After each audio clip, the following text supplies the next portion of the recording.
Welcome, welcome parents, friends, alumni. I'm so excited to see the alumni. Yes, welcome, welcome. Those that are visiting us, you're very, very welcome. And so I'd like to dive into the program because the idea is that we share and explain what ACE and the transition process is into tertiary institution, and then we give a lot more time to Q&A. So thank you for taking the time to join us today. We trust that this will be an engaging, informative, and meaningful session for each one of us. The idea is that we do not simply promote a curriculum. We want to share the opportunities that are available through the curriculum. We want you to better understand the educational journey your child is taking, and why VICA chose this approach, and how through a strong partnership with you, between the school and the families, we can prepare children not only to succeed academically, but to flourish in life. So that's the whole goal. I'd like us to quickly look at the areas that will be discussed in this session. Over the years, we've had many valuable conversations with you, our parents. We realize that some parents have a good understanding of ACE. Others are still on the journey of appreciating what the program is actually about. ACE is different from the conventional education system many of us experienced. If we don't understand the philosophy behind the ACE program, some of its practices actually seem unusual. And so our goal today is to help understand not just what ACE does, but why it does it. So those will be the topics we'll look at. What is ACE? How does it work? What is ICCE? Will my child be prepared for uni? What standards does VICA expect? And how can I best support my child? Those are the areas that we'll cover.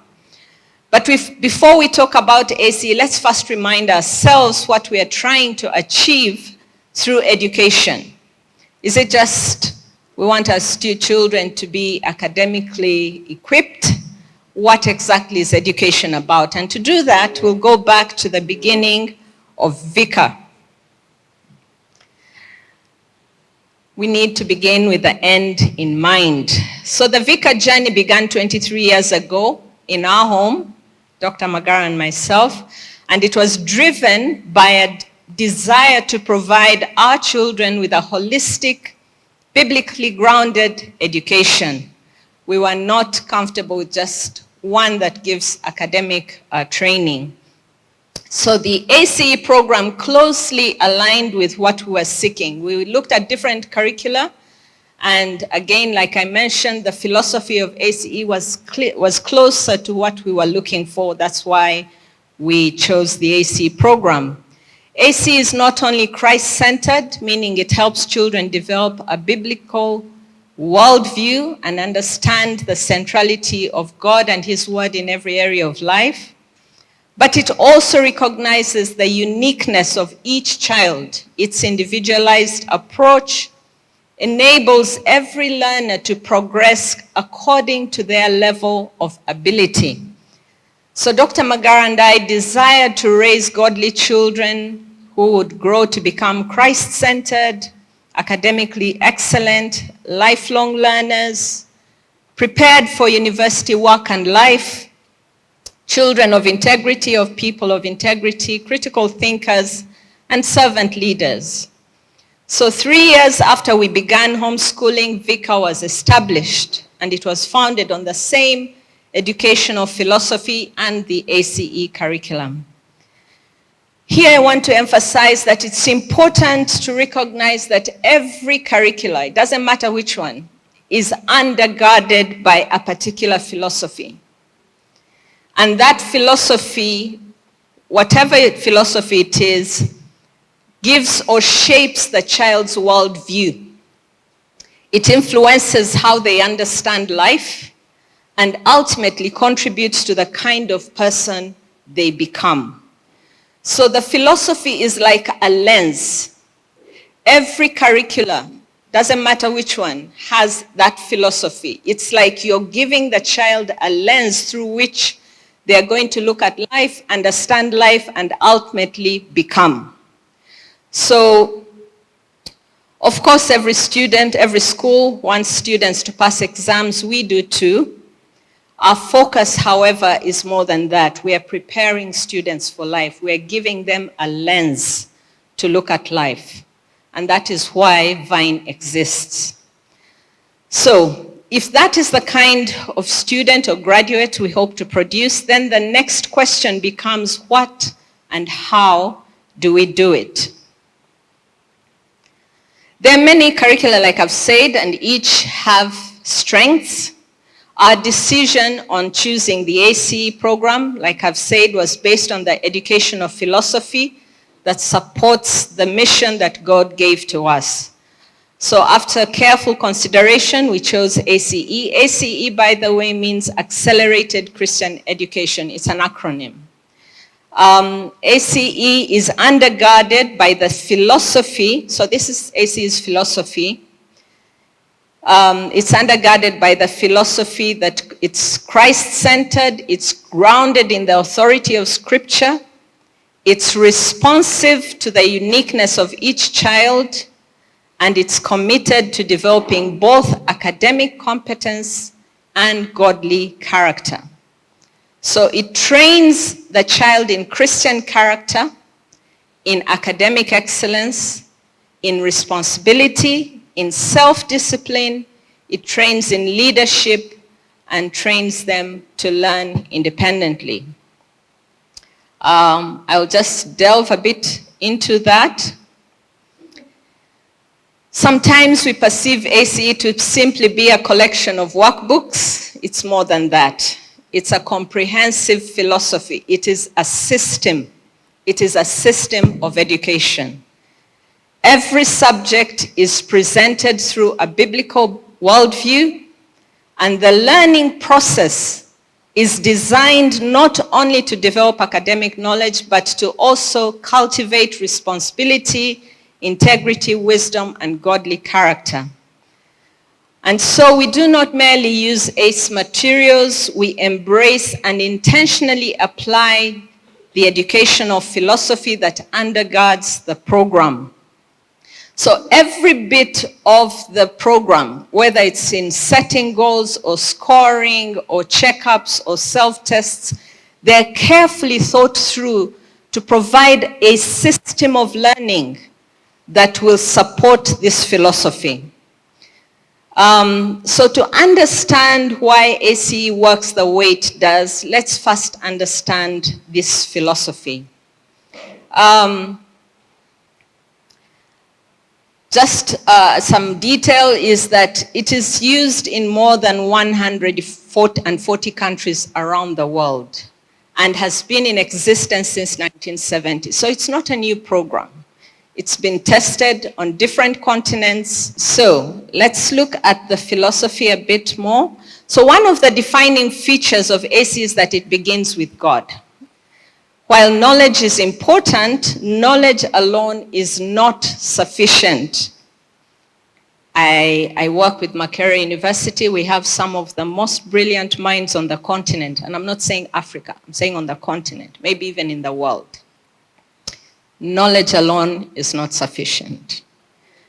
A brilliant person who lacks integrity can use that knowledge to cause great harm.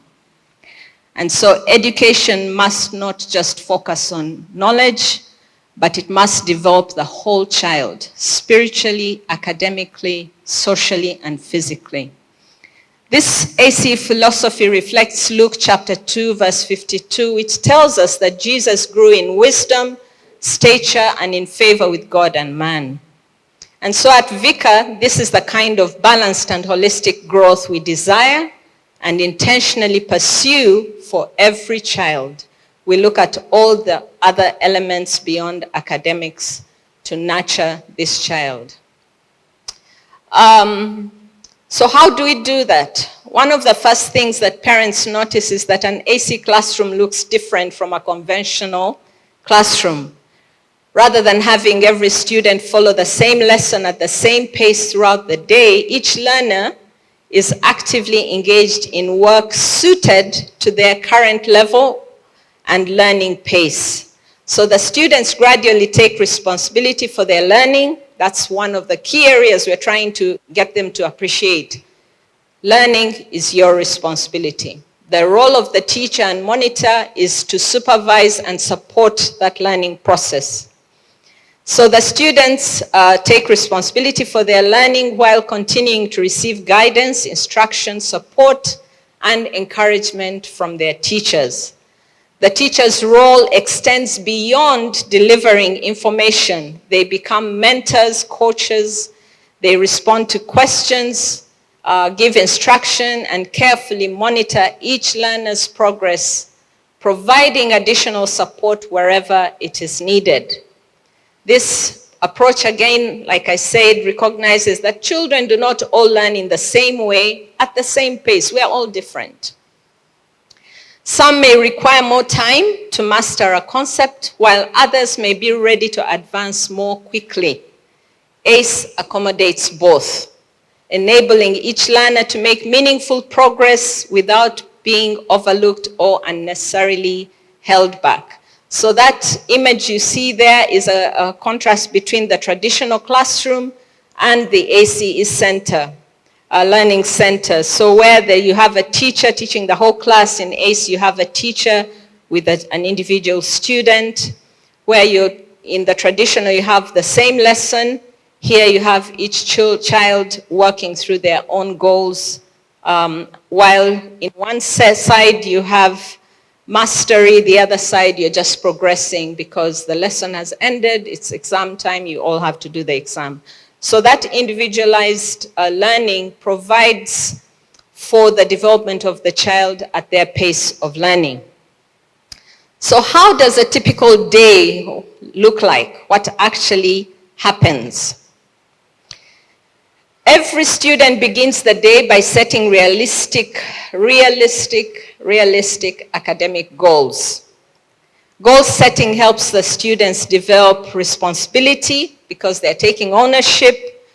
They learn to manage their time because they know how much time they have through the day. Self-discipline because you're taking ownership. This is your work, these are your goals. And then accountability. One of the distinctive features of ACE is daily goal setting. Rather than waiting for the teacher to tell them what to do, every moment of the day, students learn to plan their work responsibly.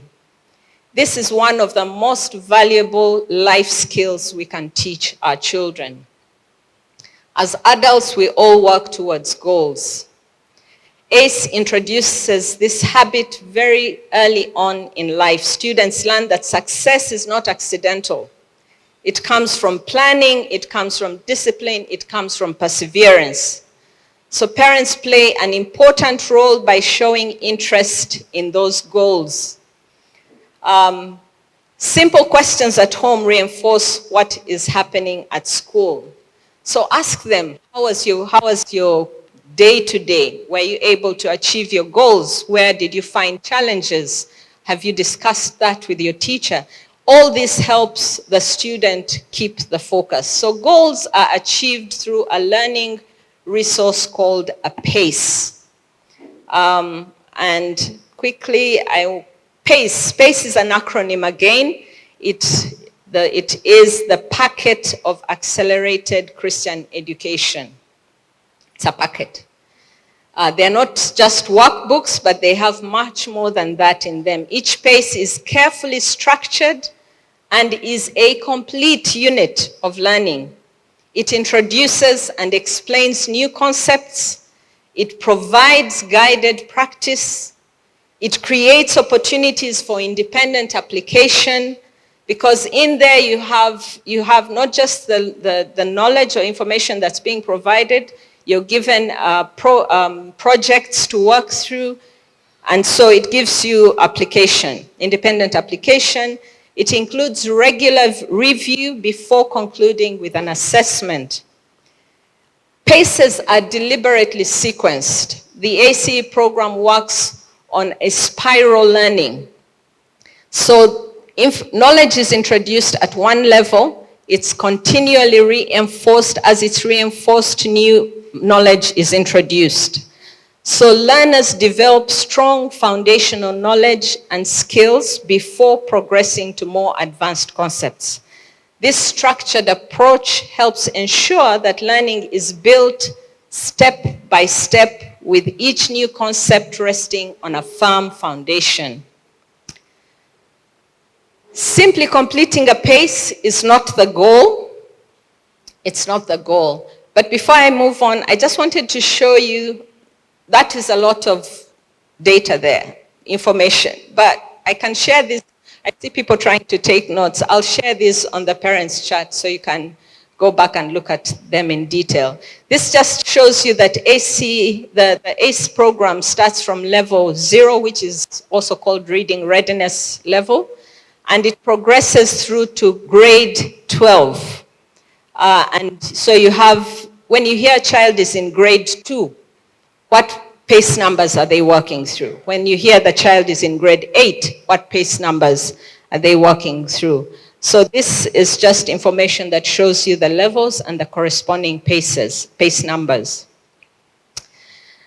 Now, why mastery of learning? This is one of the greatest strengths, again, of the ACE program. In many education systems, students may progress to new material before they have fully understood the concepts already taught. I know that for some of us, I included, you'd wait and wait until you have 1 week to exams and you're like, need to study, I need to prepare. So you start, how many of you did spot, what did we used to call it, Joyce? Spot check. Spotting. So you look at what you've studied and you're like, where will the exam come from? Inky, pinky, ponky, father's a donkey. Can we remember what the lecturer or the teacher focused on? You've picked that topic and you go and read and cram, look for past papers, and then you go to the exam. And you study for the exam, you do the exam, and yes, we passed by God's grace, but I can tell you that you would not ask me what we studied, and I'd know what I had studied, because I studied for the exam. Yeah, so this is different from what we are trying to achieve through the ACE. The students must show mastery of learning before they progress to the next PACE or the next concept. Otherwise, what happens, they will create gaps in their learning and the gaps widen as the student advances to the next levels. Now, ACE intentionally addresses this challenge by requiring students to demonstrate mastery of key concepts before progressing. So our assessment is not summative, it's not at the end, it's progressive. It's formative. So students learn an important lesson as well, that making mistakes does not mean they've failed. Identifying and correcting mistakes is a valuable and necessary part of learning. So even when a student fails, let's say a self-test or even a PACE test, you take them back so that they can learn what they had missed. So how do students know, how do we know that students have mastered the work? All right, I have 5 more minutes. So assessment is not intended to catch the students out. It's designed to support their learning and help them succeed. I've mentioned this, they work through, they have the practices, the checkups, the self-test, and the PACE test. The emphasis, therefore, is not merely on testing what students know, but strengthening understanding, addressing learning gaps early, and enabling every learner to make meaningful progress. None of this happens without dedicated teachers. We tell our teachers over and over again, you are not teaching, you're pouring your life into this student, and therefore it's going to require more than an ordinary teacher. You're going to give your life. And so we speak of partnerships that make ACE work. This program is most effective when students, teachers, and parents work together in close partnerships. The student takes increasing ownership of their learning. The teachers provide instruction, guidance, and encouragement. The parents reinforce the learning process at home through consistent routines, encouragement, open communication, and prayer. None of us can fulfill this responsibility alone. When the school and home work together with a shared purpose, children are better positioned to flourish. That is why here we place such a high value on building strong and meaningful partnerships with our families. In all this, what are we looking for? What are we expecting? Of course, our desire, together with your parents, is to achieve a strong academic standard. And at VICA, we believe that true excellence extends beyond academic performance. And so we recognize and celebrate consistent effort, academic excellence, godly character, responsibility attitudes, spiritual growth and maturity, and servant leadership. We really want to nurture well-rounded young people who are pursuing excellence, nothing short of excellence. This week I was telling our staff that while the ACE gives the pass mark to 80, Vine, we are stepping it. We used to have it as 90, then we went back to 80 because of the requirements of ACE, but we're going to step it back to 90. And I'll tell you why. One question we are often asked is, what qualification do our students receive? I'm rushing through this now. I can take on some of this detail when we're going into the Q&A. I'm not sure you can see the ICC certificate, but yes, there is a certificate that we receive. Many of you have heard of the term ICCE. What that is, it's the International Certificate of Christian Education. We will have a person, Sister Edna, who is in the ICC office. She'll handle all the technical questions. But just to say that the ICC is a broad multi-subject structure based on the ACE program, and it is our certifying body. They give you the certificate. Students earn credits progressively through their secondary education, and they are issued then by the ICC. The ICC is like, if you want to consider it in light of the Ugandan education system, it's like what you do from S4 through to high school, to S6. So it has 3 certificates: the general, which is a certificate that's comparable to the Cambridge O-level standard certificate. It provides a foundation for further education, vocational training, or employment. Then you have the intermediate, which is a bridge certificate between general and advanced. And then you have the advanced, which is comparable to the Cambridge A-level standard. This certificate is intended for students seeking admission to universities, professional courses, and other higher education. Then you have the advanced higher or honors certificate, which is an extension qualification designed for high achieving students and early finishers. It may be particularly beneficial to students applying for highly competitive university programs. But Edna will take on some of those details. How it works, and again, Joyce will handle this, is once you have your ICC certificate, you take it to the AEE office, it's equated to the Ugandan certificate, and then you can use it to apply to university programs. Some institutions will admit the ICC graduates directly. You will not need to equate. Others will require that you equate with the relevant national authority. Others will ask for additional supporting documentation. Particular subjects and grades may vary university to university, the requirements. Some will require an entrance examination or interview, others will not. The point here is, and please listen carefully, the point is, as parents and students, you need to begin exploring possible university and career pathways early on. Please do not wait until grade 11 or 12, please. Start as far as grade 4 and 5. Let me explain. And let me put up this slide. This will be my last slide, Eva.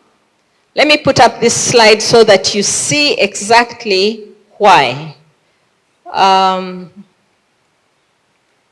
So you have in one column the age, you have the ACE grade, and I've put on in the next column the equivalent in the Ugandan system. So at general certificate, you're starting at grade 8. Grade 8 is the general certificate, and there it's about S2. So 8 and 9 is general certificate. So you have grade 8 and 9 as the general certificate. Remember, there are 3 grades. Grade 8 and 9 is a general certificate. It's equivalent to about S2 and S3. And then you have grade 10, which is the intermediate. And advanced is grade 11 and 12. Let me start from the university side. And because I'm in the university setting, I'll tell you that university admission, whether you're private or government sponsored, they do what is called the weighting. They take your credits and give each credit a weight. Now, your admission is based on your advanced or high school and your general certificate or S4. So when you start working hard at high school and you get your AAA, but your general certificate, you were kind of playing and not serious. You're like, I've got 80, I've passed. Let me move on. Hey, they're going to weight your O-level or general certificate and weight your advanced, and your advanced has the points you need. Your general certificate, when they combine, will drop your average, and therefore you will not get into the course you want.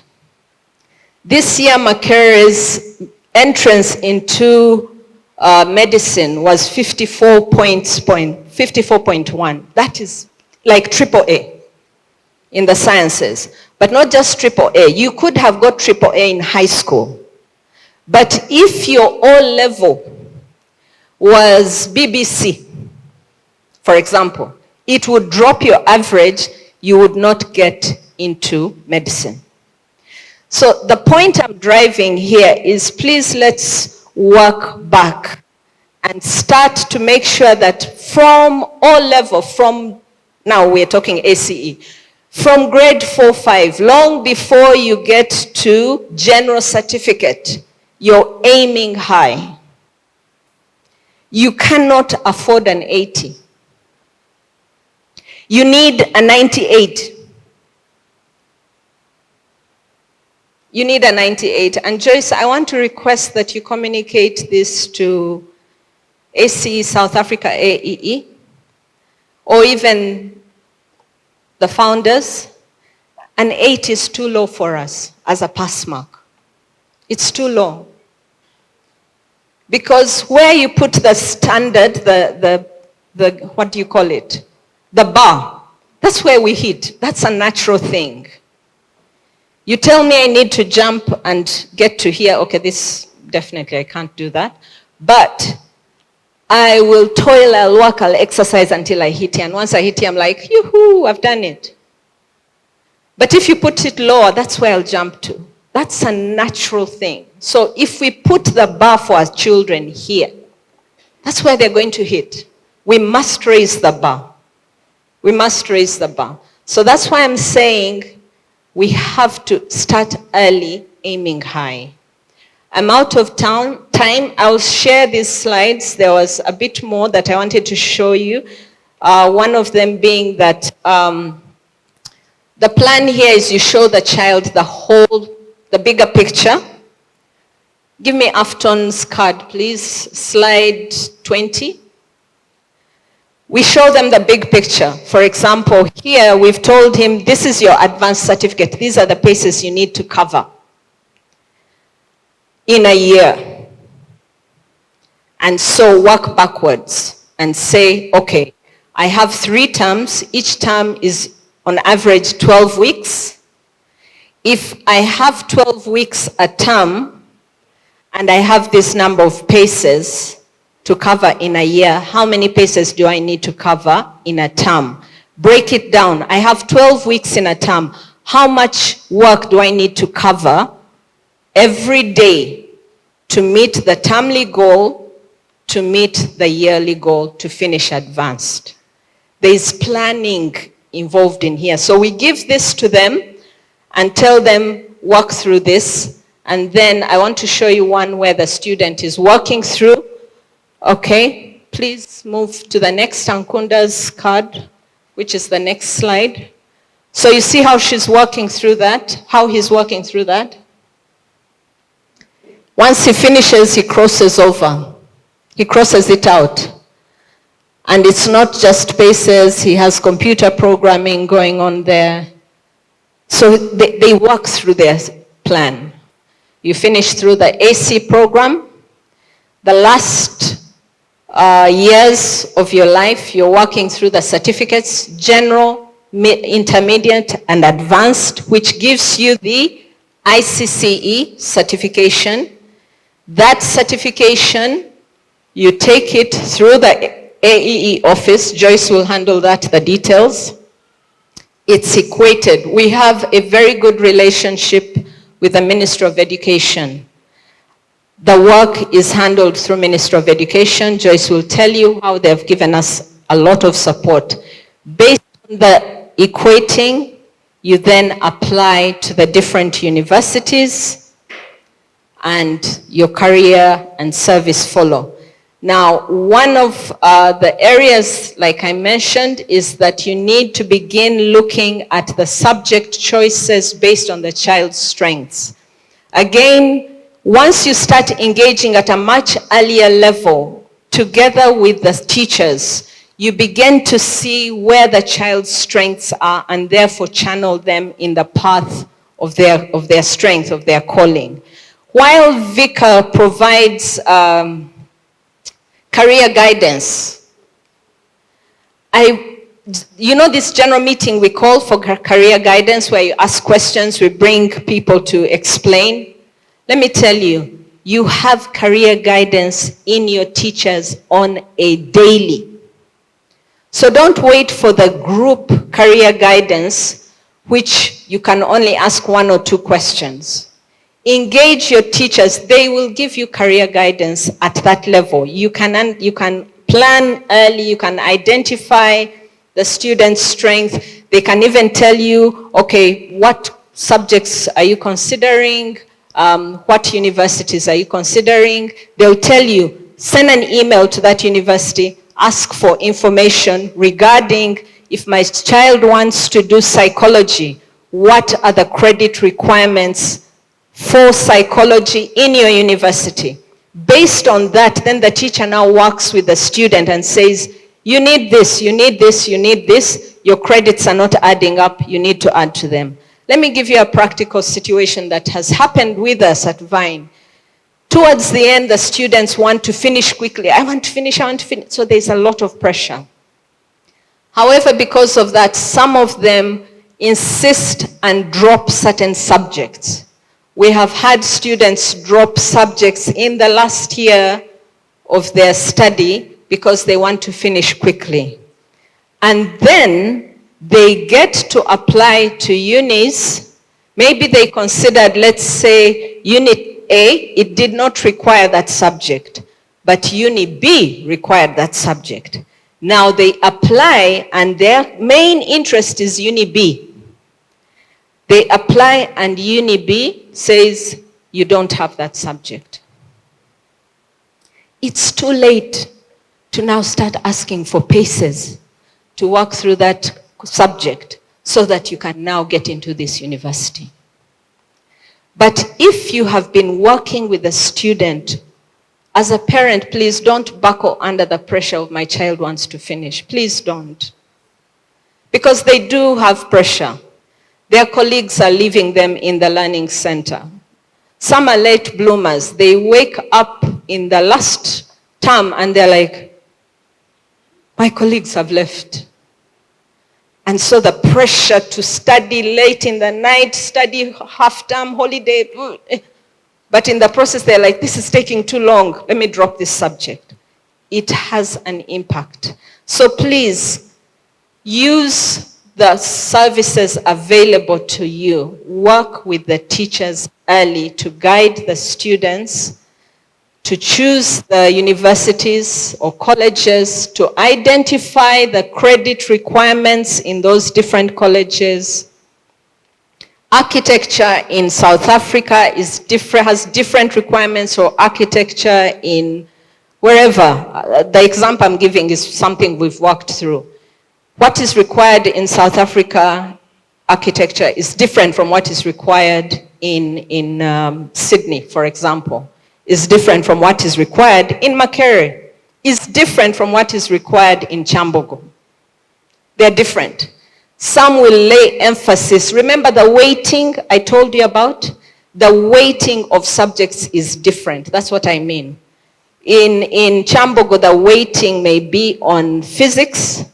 In 𝘾𝙪𝙧𝙪, the main weighting, the 6 will be on physics and art.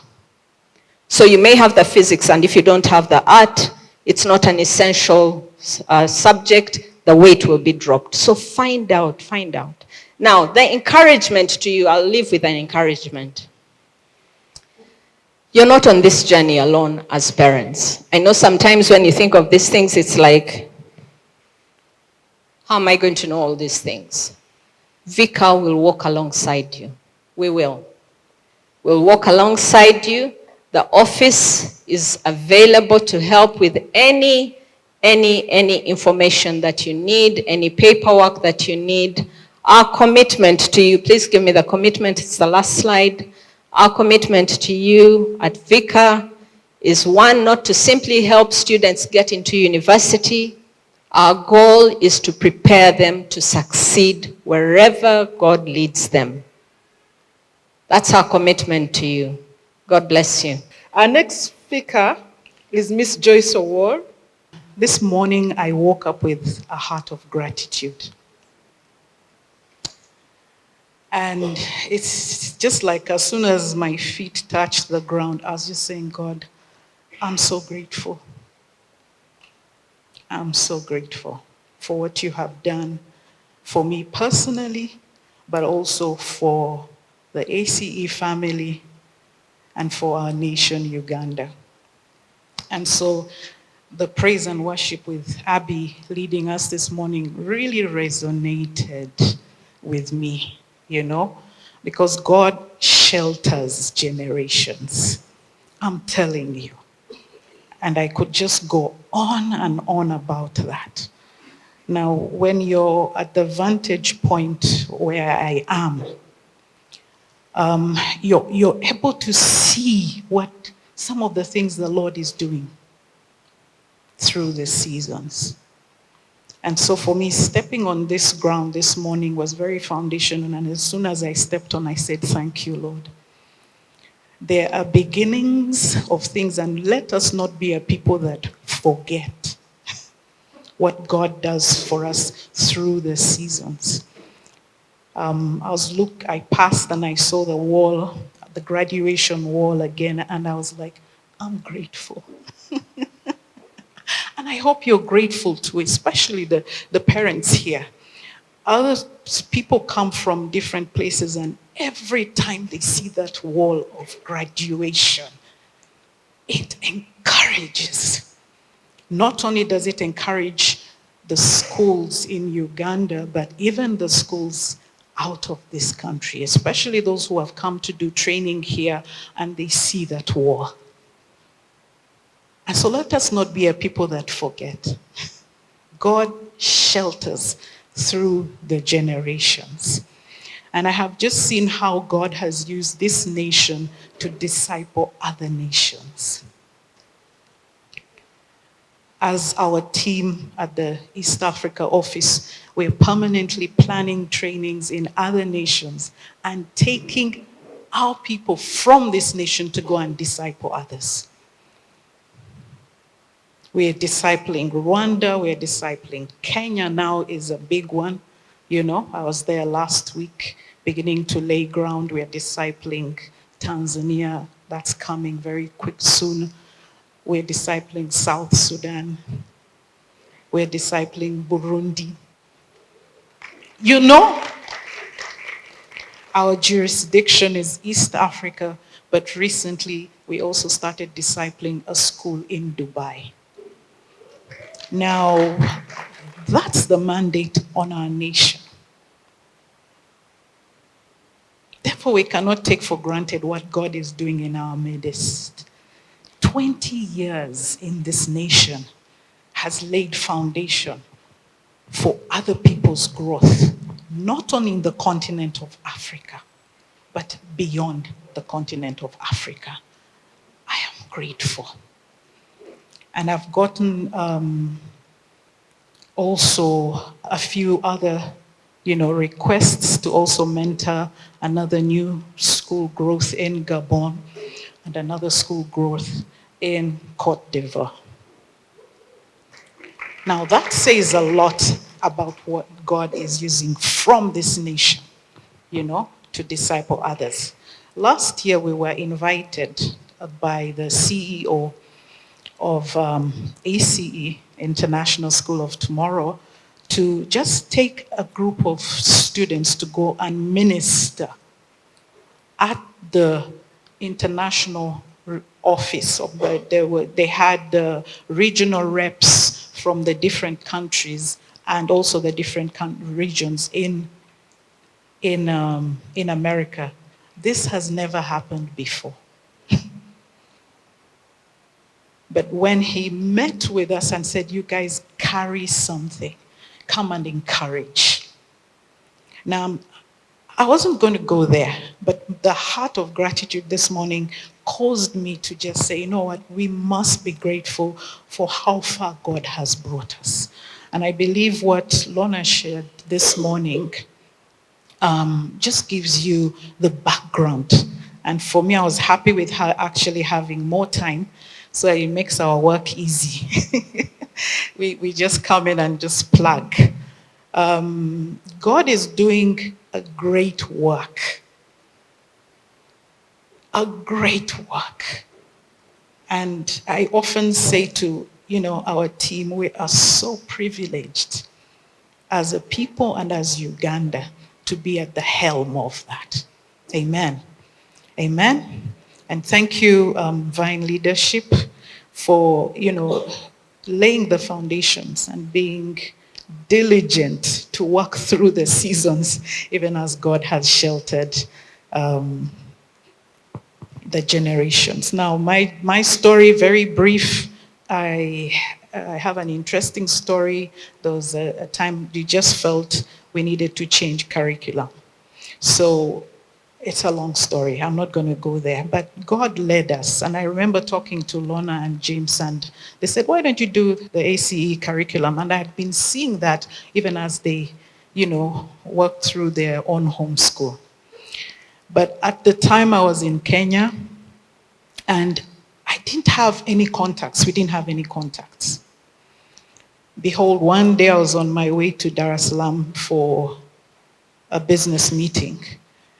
And long story short, I was praying regarding school. And that's when I met somebody on that bus that gave me the contacts that I was looking for in Kenya. And this was a Tanzanian who I met on the bus at Moshi. Now, you see how God works. And I have never looked back. That was the year 2003. January. I had already put my children in another school, paid fees. 2 weeks later, I shifted them because there was a very strong conviction. And I pray that we work from a place of conviction, because once we are working from that place, we ask the right questions, isn't it? Yeah, we ask the right questions. Even when the waters are disturbed, there is a peace that anchors you. Even when you don't know where you're going, because at that time, we didn't have the full picture. And I remember people asking me, where will your children go to university? And I would actually say, I don't know. But we will get there. All right? And that's a story for another day. But so it's been 23 years, an exciting 23 years. Most of that time I was a parent, okay? Then later on went into administration, and then in the year 2022, October, while here, that's when I was appointed the regional manager for East Africa, AEE East Africa. Since then, that's what we've been doing, working hard.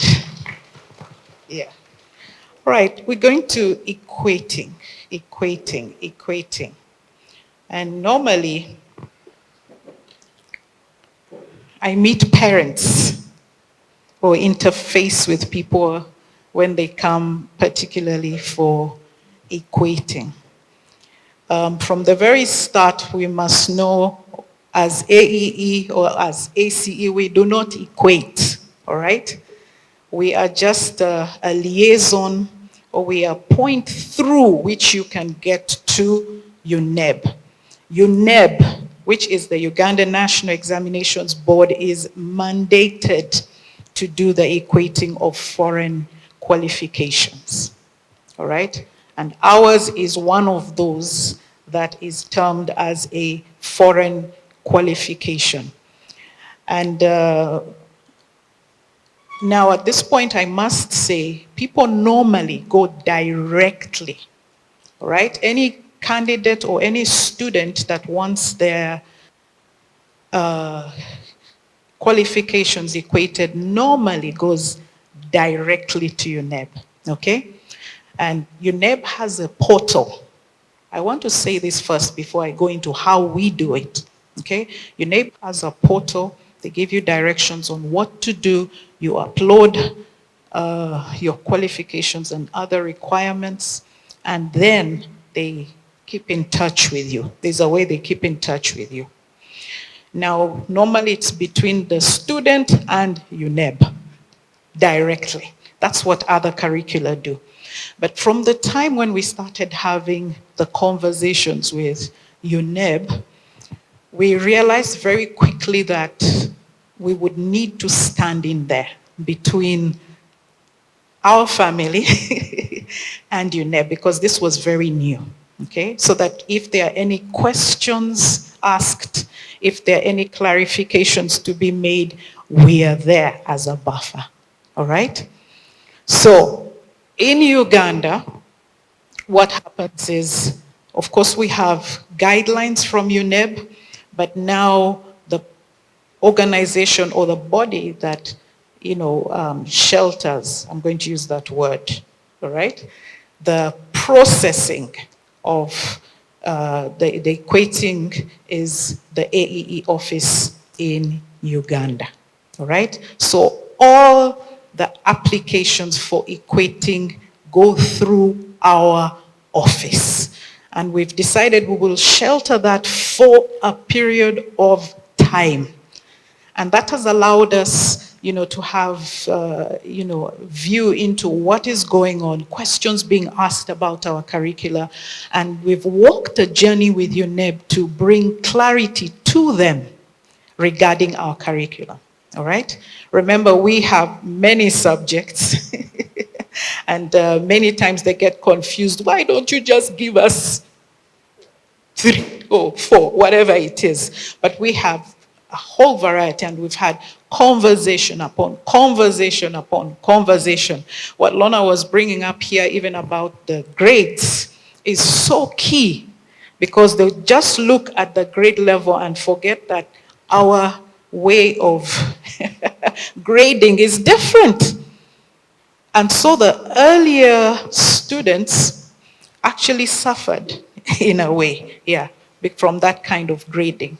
And we've had several conversations, and I know recently even Nora and her team were rejoicing because now an A is an A, right?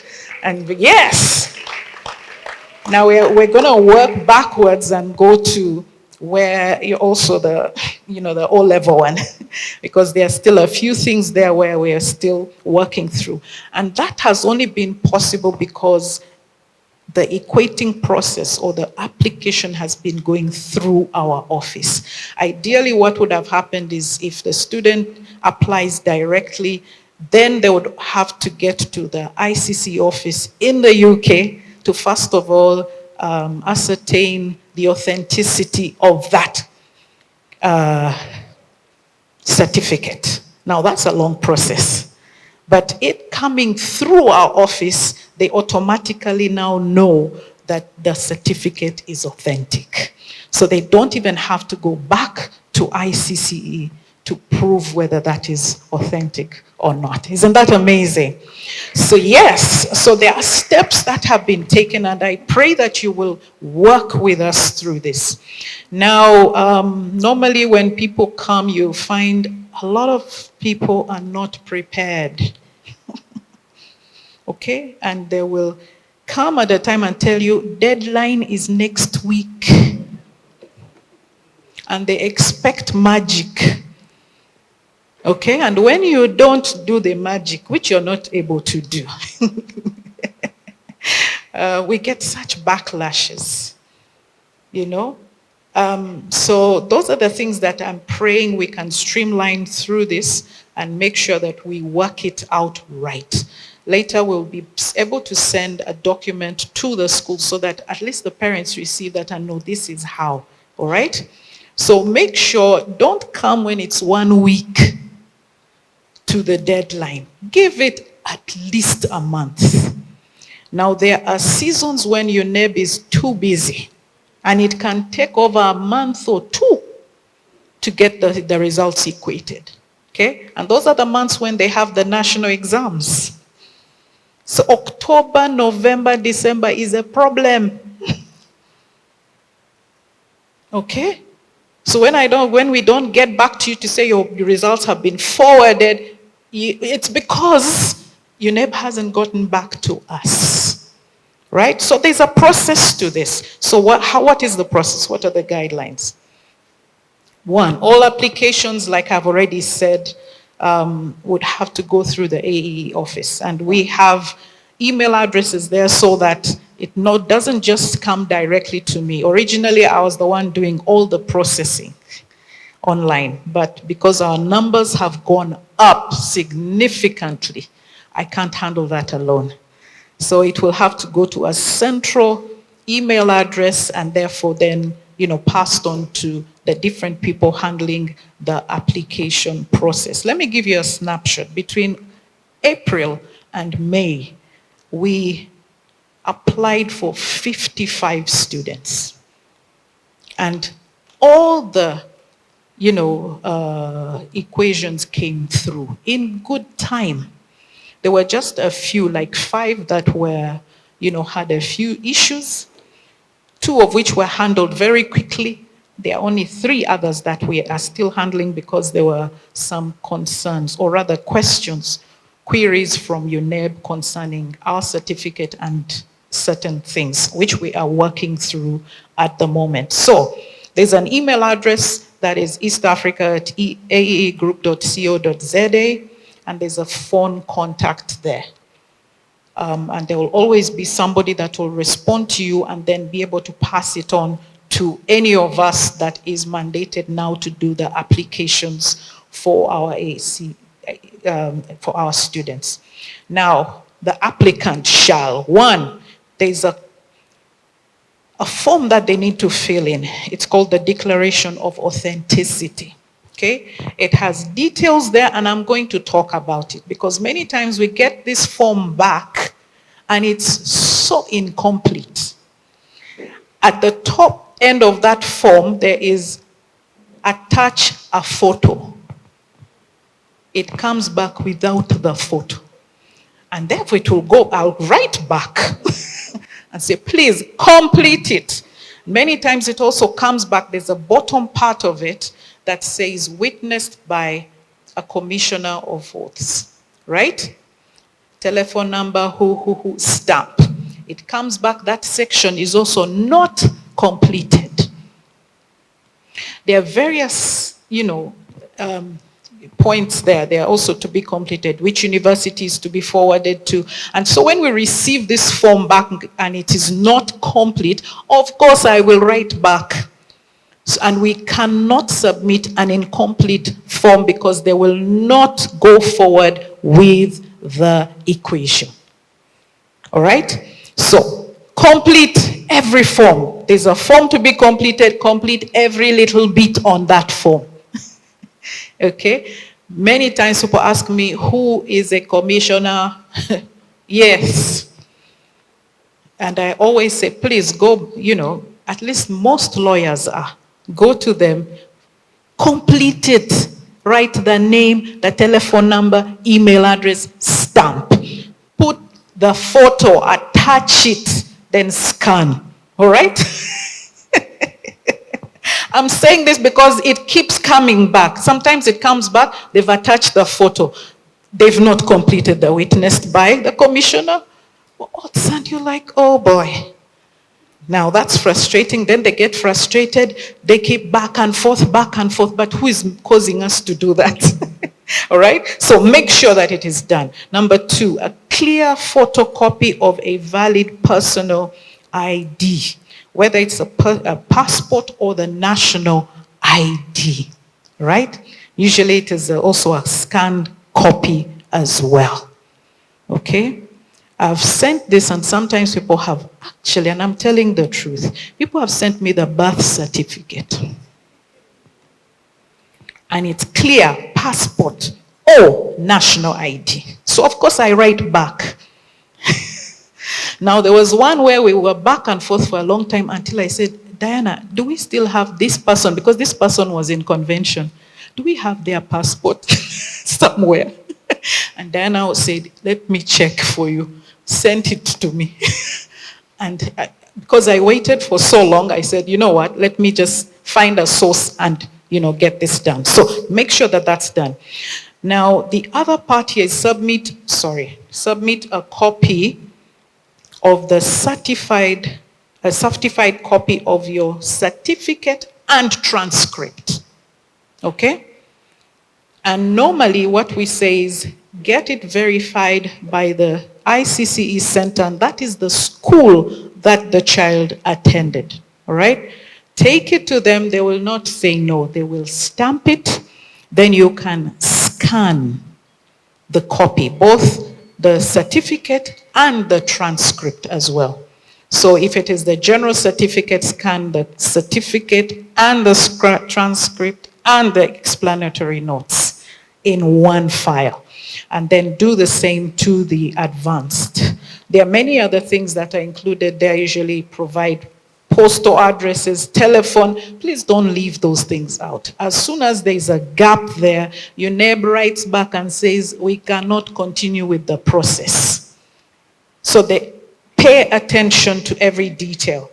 And then of course, once you have all those documents, the ID or passport, the certified copies of the certificates, okay, and then the copy of the declaration of authenticity, then you scan that copy and send it to the email that we will give you, all right? So we just take soft copies because the application is done online and we upload those documents online.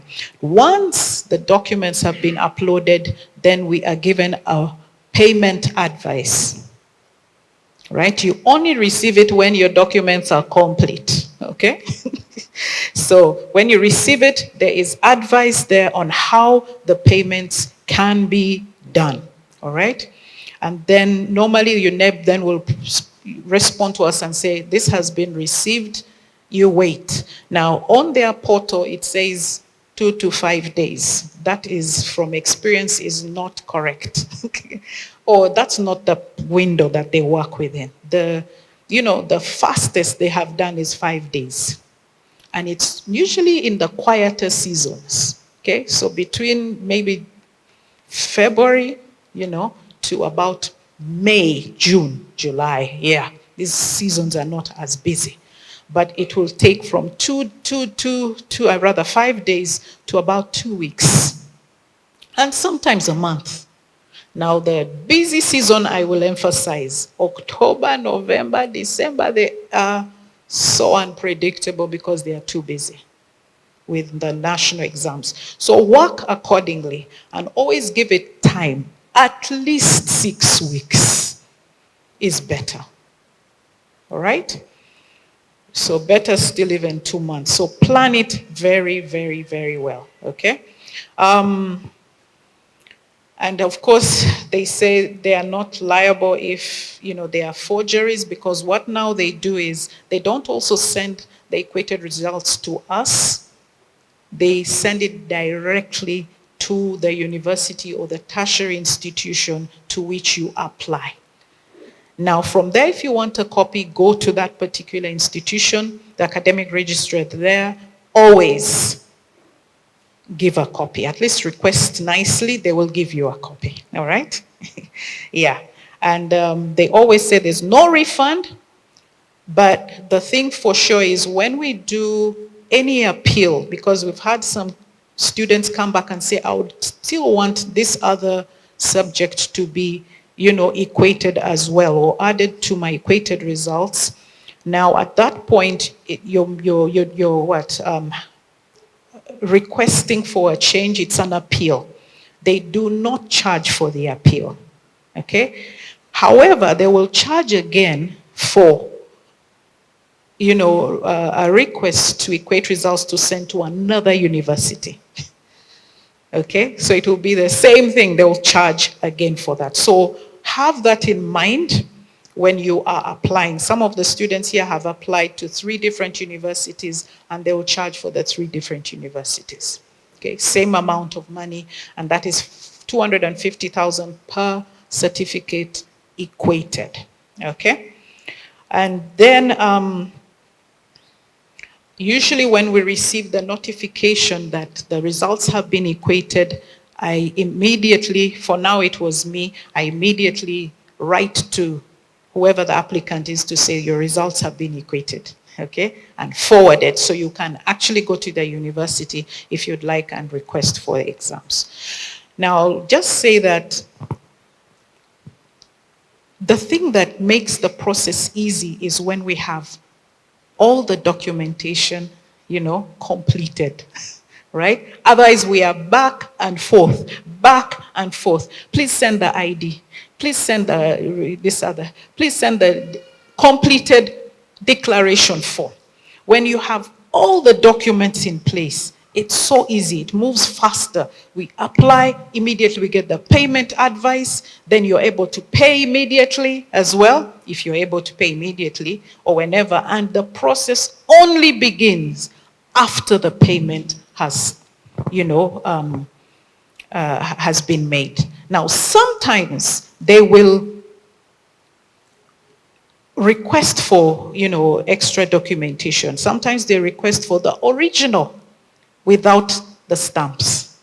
The original certificate and transcript without the stamps on. So we get back to you, and people get upset about that, but it's usually a request from UNEB. Sometimes they just want to compare the two.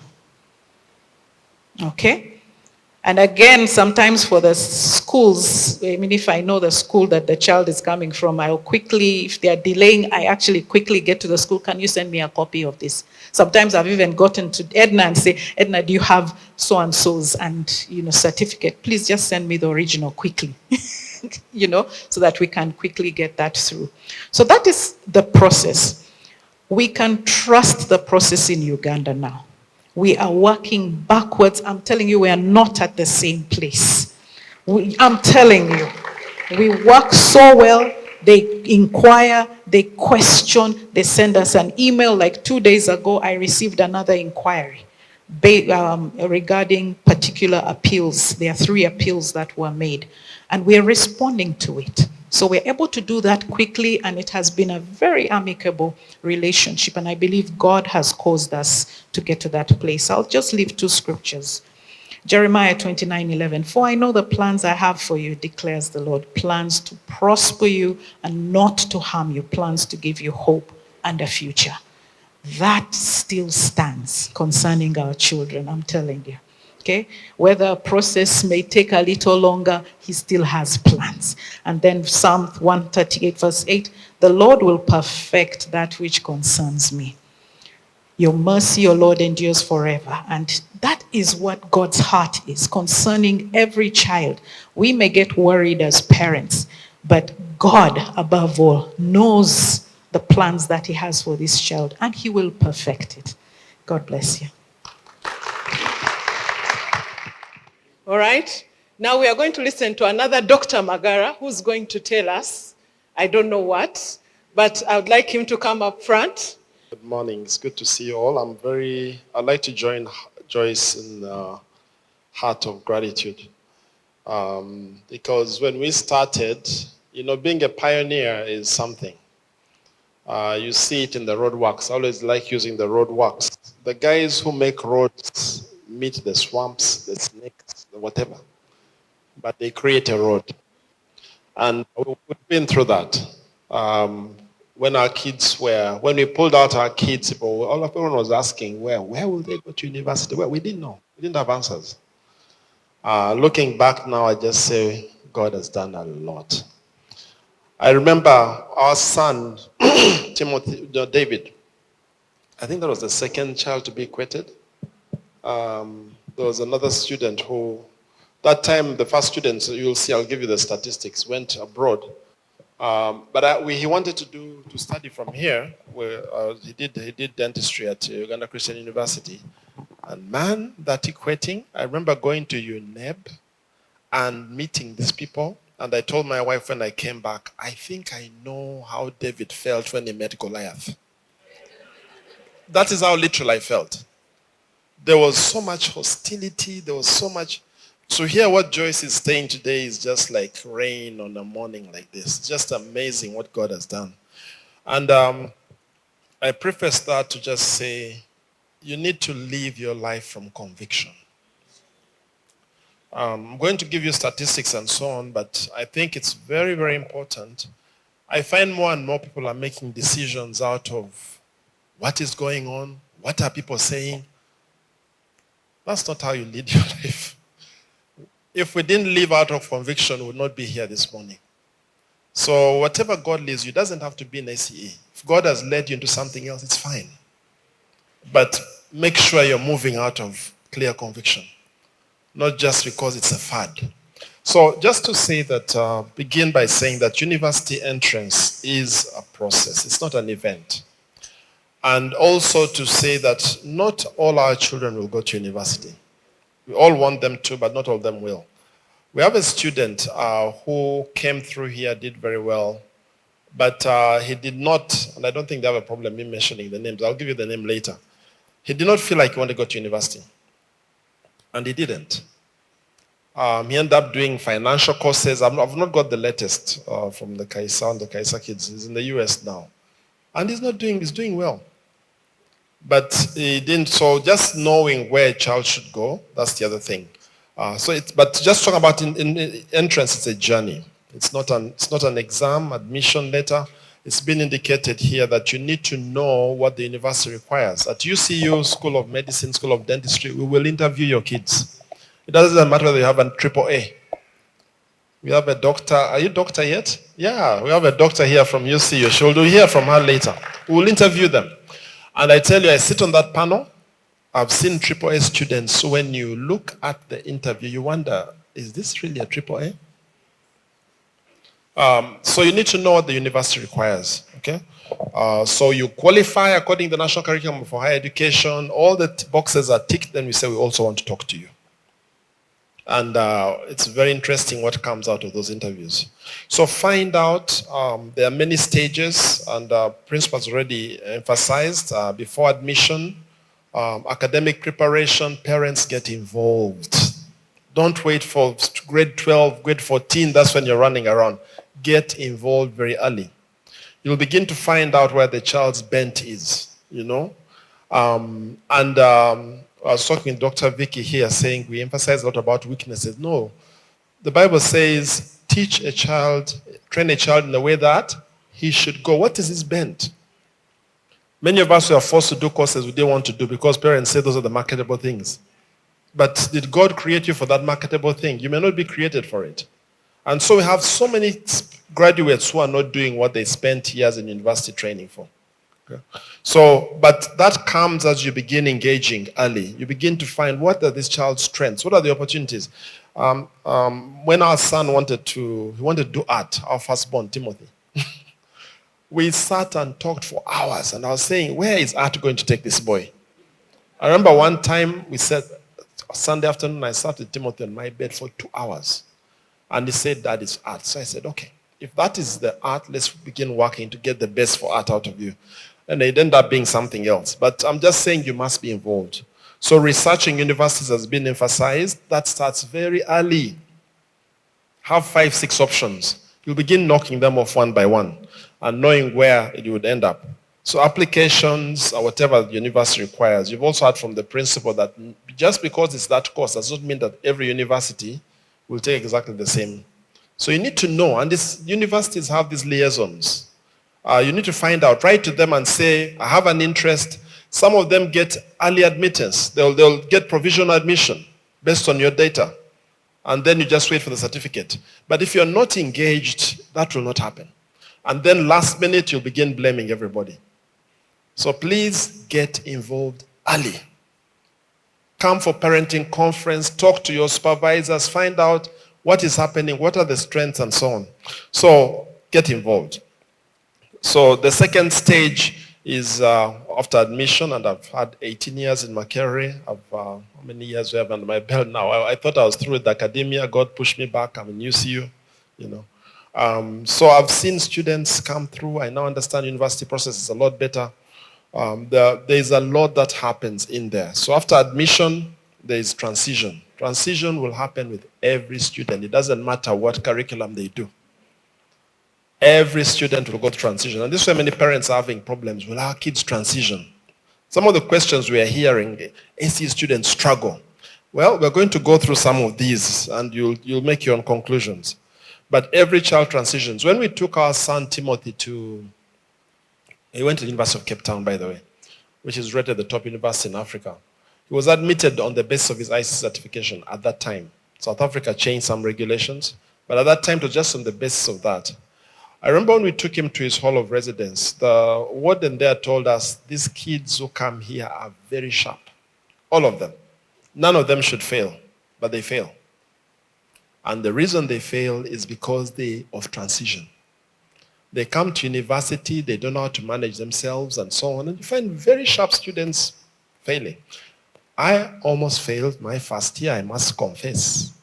I went to one of the top schools in the country at the time, arguably. I went to King's College, Budwa, and I came to medical school. And I remember the first time the lecturer came in, Professor Sebufo, excellent teacher. He came in, cracked jokes, told us stories. Me, I was waiting. Then he walked out. Lecture finished. It took me 2 terms and I realized, I began to panic because I realized I was falling out. Because I had to learn how the system works and to learn to be self-driven. So university transition will happen to everyone. Granted, there will be varying degrees on how they transition, but that happens. And then there are other things that happen, the emotional and mental readiness for independence, if their kids go abroad, accommodation, transportation, a lot of other practical things go in there. Then there's a whole settling into university life, understanding the system, not just of university life, but of that university. The ability to adapt to new situations, you know. You can't generalize and say university. No, if you go to 𝘾𝙪𝙧𝙨, it's different from if you go to Strathmore, or you go to Cape Town, or you study to work in Leeds or where, in the US or whatever, Australia. There's a lot that happens around that. So it's a very dynamic time for young people. Yes, they need the academics, but they need a lot more than the academics if they're going to settle in well and catch up quickly. University level habits, as you know, no one is checking on you, that kind of stuff. And building support systems and so on. I thought I would preface my comments with this so that we appreciate that this transition is more than just getting an A. The transition to university affects the whole life of the child. And even if they have been in boarding school, it's different. It's different. So let's view this transition. It's a major transition for our children. It's a major one. Let's not view it as an event just to get in. So long as they can get in is okay, my friend. I remember one funny story we were told by a parent whose student got in. And the next time they found the student was being prepared meals by a big mama at the university. So there are a lot of things that whole time takes, the big mama is. Some lady had taken over the whole meal process, and that involved a lot of other things. So it's a major transition. So prepare early. Just know that we are preparing all these children to transition into that phase. It's not an event. Get involved early, and there is continuous support that is needed. And so you should have the right expectations. Now, the next slide is just a quick thing about transitioning, again, to give us a sense of, my friend, you're going too fast. Transition into university, I think it's one slide back. Okay, just some of the things I just want to point out here. Academic adjustment is a major adjustment. And professors, our daughter told us all kinds of stories. She studied in Canada. And you realize even courses are different. They're not the same. Expectations are not exactly the same. Depends on the lecturer style and so on. I teach in a university. I oversee how lecturers teach. I see all these dynamics. So if you think it's just a pass mark, you're mistaken. There's a lot more that children, how many of you have been through this anyway? There's a heavier workload generally, and things move faster, more critical thinking and that kind of stuff. And then different assessment styles as well. Time management is a major thing. Something we try to train the children here, time management. There's also social and emotional challenges, depending on where the kids have gone, homesickness, their new social circles and so on. And then peer pressure. Peer pressure comes in. Again, if they have not built certain qualities, they can easily sink into peer pressure. Alcohol, drugs, relationships, all those things are realities. They take more responsibility for their lives, life skills, financial management. That one we had learned the hard way because we didn't train our kids adequately, not our kids, our first son specifically. It hit us. It usually hits you with the firstborn. When we suddenly had to leave him off abroad, and we had not trained him in handling large amounts of money, which he needed because you send him money for upkeep. And came back home saying, oh my goodness, there's a gap here. So all these things are part of this transition. Financial management, self-care, sleep, nutrition, cooking. These days, cooking is a big thing. And that sort of thing. Then there are also mental health issues, pressures that come in, anxiety, stress. And there's this feeling that you may not measure up. That happens to almost everyone attending a new course. I remember when I first joined my doctorate course, and you're in class, and I remember they asked you to post something, and no one posted. We're all waiting to see who has posted, So that anxiety comes with everyone. Am I good enough? Do I measure up? Then you begin to realize after some time it's okay, And then there are institutional logistics, unfamiliar systems, registration, course selection, all those things play into it. Finding the right support, counseling services, academic advisors, and so on. In some situations, they do the academics, accommodation, and arrangements. Let me not get off track here. So what I'm saying here before we go into the more personal things about ACE and university transition is the fact that I encourage you to look at it in a very holistic way, because there are many, many things that go into transition. It's not just getting an A. There are so many things involved. Now, having said all that, how has VICA performed? How has VICA performed? So far, we've had 69 graduates. from high school. As now, by that I mean those who finished. We have many who decided to leave at some point and join other systems. But are those who were here and you know what we do at graduation? 69. 58 of those have gone on to tertiary education. 58. And I'm saying this so that we look at facts, because I've heard so many stories and I'm wondering where this story is coming from. So let's look at the facts. 52% of our graduates have been admitted to sciences. And I'm going to show you. Because that's another thing I've heard, science, science, science. Well, there were problems at one point, and the good thing with our program is if we hear there are gaps, we go back and correct them. Okay? So 52, more than half of our graduates have been admitted to science subjects. Let me give you the details. You can go to the next slide. Now, I don't know that you'll see this. Put on the next slide. Okay, the names are there. So if you want the actual names, they're there. And I'd like to just take you through this so that you appreciate the scope. Allow me to turn my back. I'll skip the names. You can look at the names and the years. We've started the latest to the earliest. So you can see all those highlighted in purple are science subjects. Okay? And you can see the universities, coming from Kenya, US, UCU, Italy. I'm not sure where this design. Wabasa, that's UCU, is it? Don't know Wabasa? Where is she? Don't know. She's here in Uganda, okay? Then you have Hungary, you have US again, US, Kenya. You can go on the next slide. I just want you to run through this and get a good picture. Number 11. So you have UK, Newcastle, you have Warsaw, Poland, you have USA, Kenya, and look at the subjects. Now, these are the facts we have. These are the facts, okay?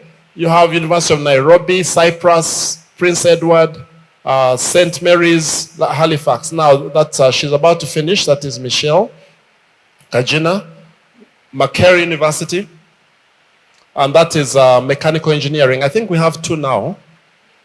Yeah, so if you have issues, you can talk to them. I think one or two of them are here. They'll tell you the good, the challenges they had, and how they coped, And then you have, just go back one slide.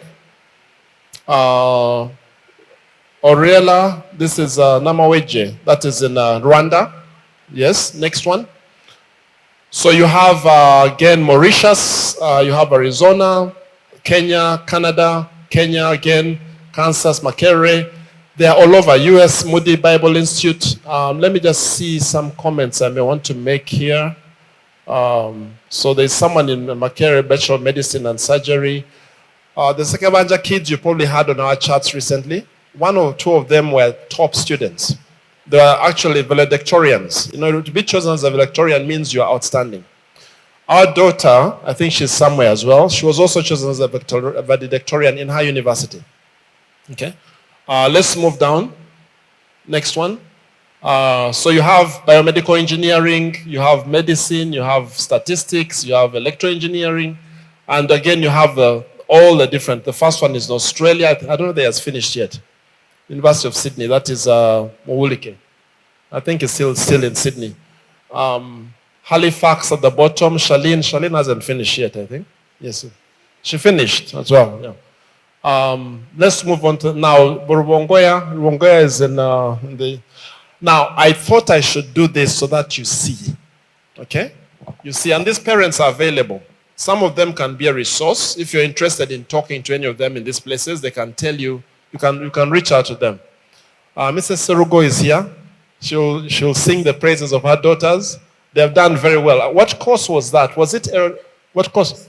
Aerospace engineering and biochemical engineering. These are all sciences. These are graduates who graduated from here. From here, through the system. Okay? So is that the last list there? Okay, 51. Now, Jemima Mugume graduated first class. First class from the University of Central Lancashire. She's back in Uganda, first class in law. Okay? Wabasa went through Sydney. I think she's finished. She's finished Sydney. She's come back, yeah.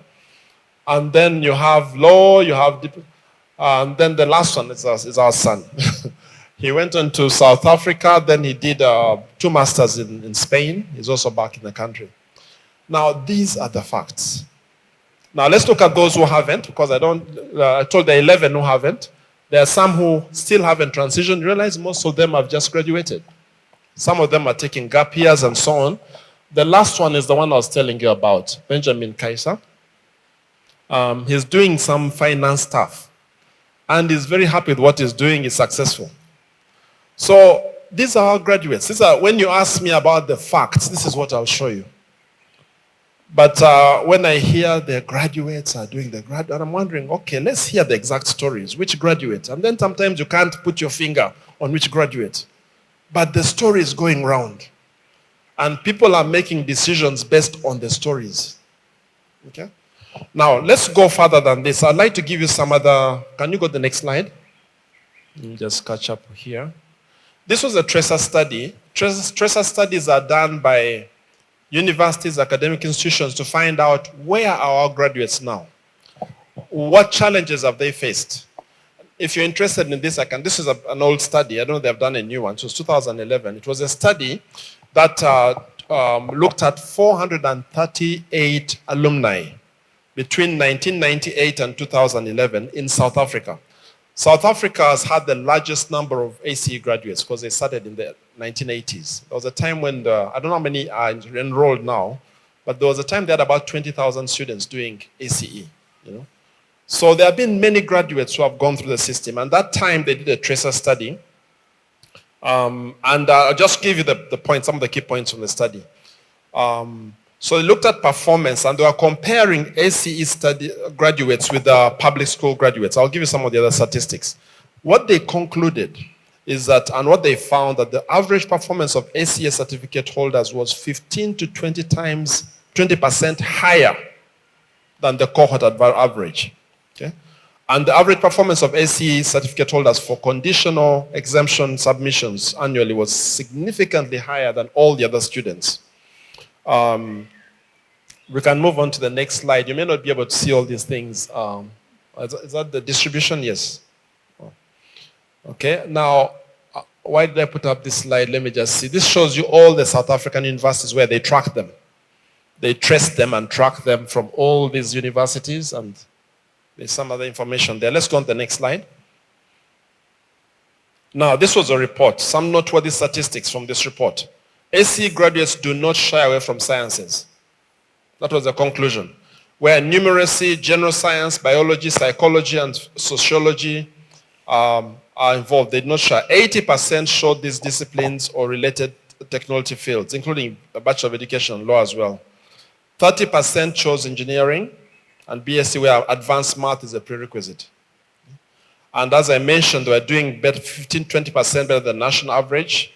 A high percentage of them were on the Dean's merit lists. You know about the Dean's list? Okay, the Dean's list is for the top students. Actually, we started it in UCU, in my faculty. We started a Dean's list where we recognize students. Our choice is 4.0. Any student who at the end of a semester is 4.0 gets on the Dean's list, and we recognize them. A very high percentage of students from ACE were on the Dean's list. Now, that tells you these are outstanding students. They're outstanding students. And usually the Dean's list is not only academics. They look at academics and they look at other things as well.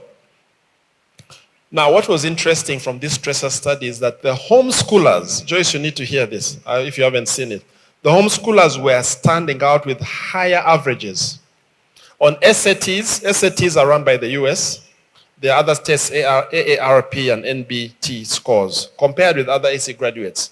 So they found the high homeschoolers were actually doing better on these tests. And is there anything else here? Now, there was one interesting one where they followed a PhD, PhD in chemical engineering. That was a student at Stellenbosch, an ACE graduate at Stellenbosch University, was doing rocket science. And he delivered 5 research papers at the American Institute for Aeronautics and Astronautics since 2018. He was chosen as a member of the technical committee for the Joint Propulsion Annual Convention. This is the largest technical conference in the world where engineers and scientists work on the fast space, on space missions as well as specialists on today's advanced propulsion systems. This was an ACE graduates. Now, obviously, all the science he learned was at the university.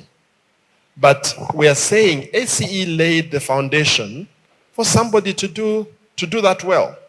If there was a big problem with ACE, then this student has to be super exceptional to be able to get on that list. You see the point I'm making? I think, Mrs. Serugo, one of your daughters was... Gone to the US with my husband, and I learned about ACE. There was a lady who had ACE. So I had to look for a school in Uganda that could help my children. So Jasmine is the first girl. She was doing toxicology and pharmacology in the University of Harvard, the Massachusetts part of it. She got a magna cum laude, that is first class. As we speak now, she has been given a master program, which is funded 60%. We are paying 40%, and PhD is going to be free. And all that, we received it on the 7th of May this year in the envelope. You know how Americans are. Everything is given to you. My second child is Jeremiah Crisesto. He's doing aerospace. He's on the Dean's list too. He's finishing next year. My third daughter is Jemima Bernadette Serugo. She finished last December.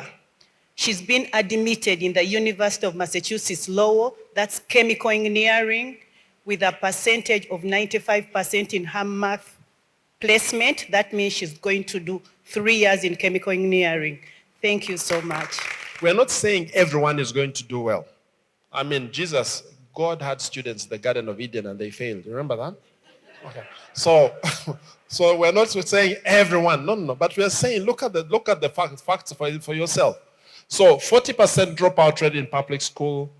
Look down. ACE alumni 5%. Okay? 45% finish in extended study period. 25% in extended study period. In other words, people finish on time compared to the average. 70% finish in minimum study period in ACE, 15%. That is South Africa. Okay? And so you can read that the information. These are the facts that have been available. I don't think, as I say, I'll look for the most recent studies, but this is what came up at the time, because the same questions we are beginning to hear were happening then. So somebody said, let's do a study. And that's what they came up with. National dropout rate was... well, now, you know, South African education system has been messed up. So it's got worse in the public because now there's this automatic progression to the next class and that kind of stuff. But look at when you compare with ACE. Now let's shift gears. How much more time do I have? No time. I'm about to finish, don't worry. I have 2 slides. So the next one is, this is from ICCA, the certifying body, which did a study in the UK. And I just want to quote some of the things they found from 2016. This was 2016 university graduates.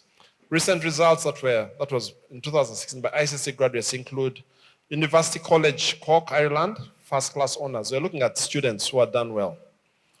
Queen's University Belfast, first class honors. That's was English.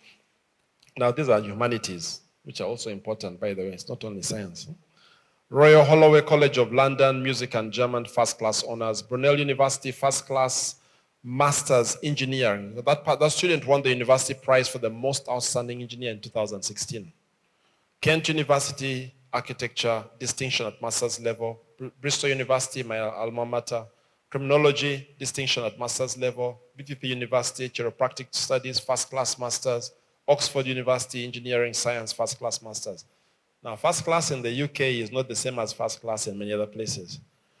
The reason I'm showing these things just to debunk the things going around saying that ACE students do poorly at science. It's not true. And I'd like to see your data.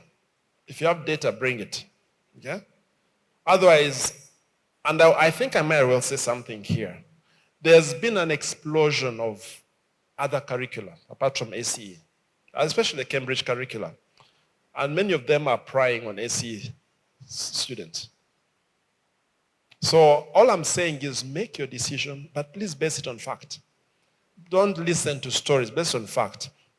Now in Uganda, we are shifting to competency-based learning. If you're following what's happening in the lower secondary, it's not, I think the higher education competency requirement is 50-50. Universities are beginning to feel it now. Because the students who began with competence-based are beginning to enter the universities now. They're a different type of student. They're a different type of student. AI has also hit the education field worldwide.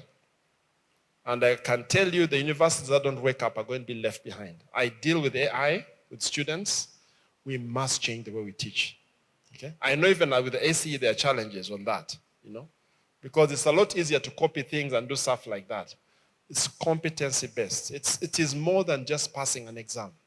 The exam passing things are over. Their season is gone.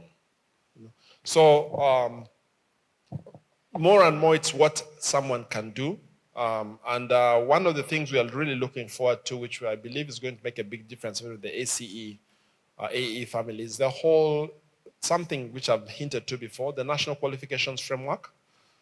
We should be having like interaction with them soon, because the government is changing. Even the UNEP things are going to change, because once the National Qualification Framework is passed, it's still in the works.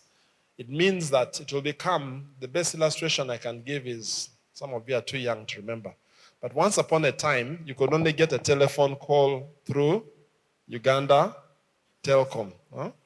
Those guys were bosses, they were kings. You'd go and kneel to get a phone line. I remember the day they opened MTN. I remember driving through that place and people were worried whether they would still have jobs. But they set up this whole new communications commission, which oversees all the telecoms.